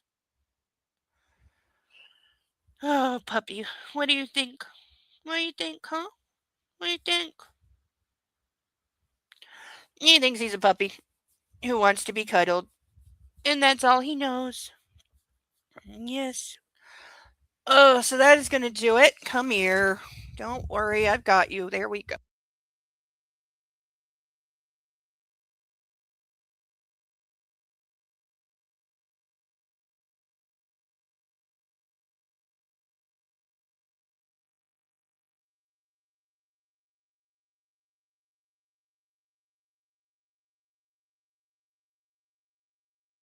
Mute, you won't let me. What are you doing? What are you doing? Okay, it's unmuted. He muted me and then unmuted me. What is with all the wiggling? What is with all the wiggling? I love you too. What is with all the wiggling? I don't know. I'm a doggy. Alright, he doesn't know. So, there shall now be... I will sign off for the evening, but I will be in the movie night room soon to keep somebody company and throw on whatever I happen to throw on. So if you want to join us for some late night TVs, go ahead. I will still have the puppy because he will definitely be here because he's not going anywhere. You're being very sucky boy tonight. But thank you everyone for being here and joining us through this book, which is, while it is certainly not perfect, and I hate all these characters, there's a lot of cliche, a lot of predictability. It's still way better than anything we read before. And since we have another E.L. James book incoming, because it comes out in October, and we're going to read it, I'm enjoying the break from E.L. James and anything inspired by E.L. James, which 365 were. And I'm sure the new book will be just as terrible and cringe as we've come to expect, and I will enjoy burning holes in it, because we're definitely going to go back to burning it. Right, puppy? Right? Yeah. He thinks so. Yeah. He thinks we should play with fire with the new E.L. James book. Yes, we should. Yes, we should. We should do that. But we will do that in the future when it actually comes out and after this series. So there's that to look forward to. You are just not helping at all. He's just yep, he's gone full stuffed animal. Yep. Yes, you're pretending to be a stuffed animal, aren't you? All right, but thank you all for being here. Have a great rest of your evening, rest of your weekend. Enjoy yourself. I hope I see you next week. With just as much doggy. But until then, take care of yourself. Love a fur baby. And know that I love you all, and Bo sends love to everyone, don't you? Yes, because he loves everyone because he's such a good boy. But for now, good night, everyone. I've been Insane Lane, and this has been Tea and Rose's Book Club. See you all next week. Bye-bye.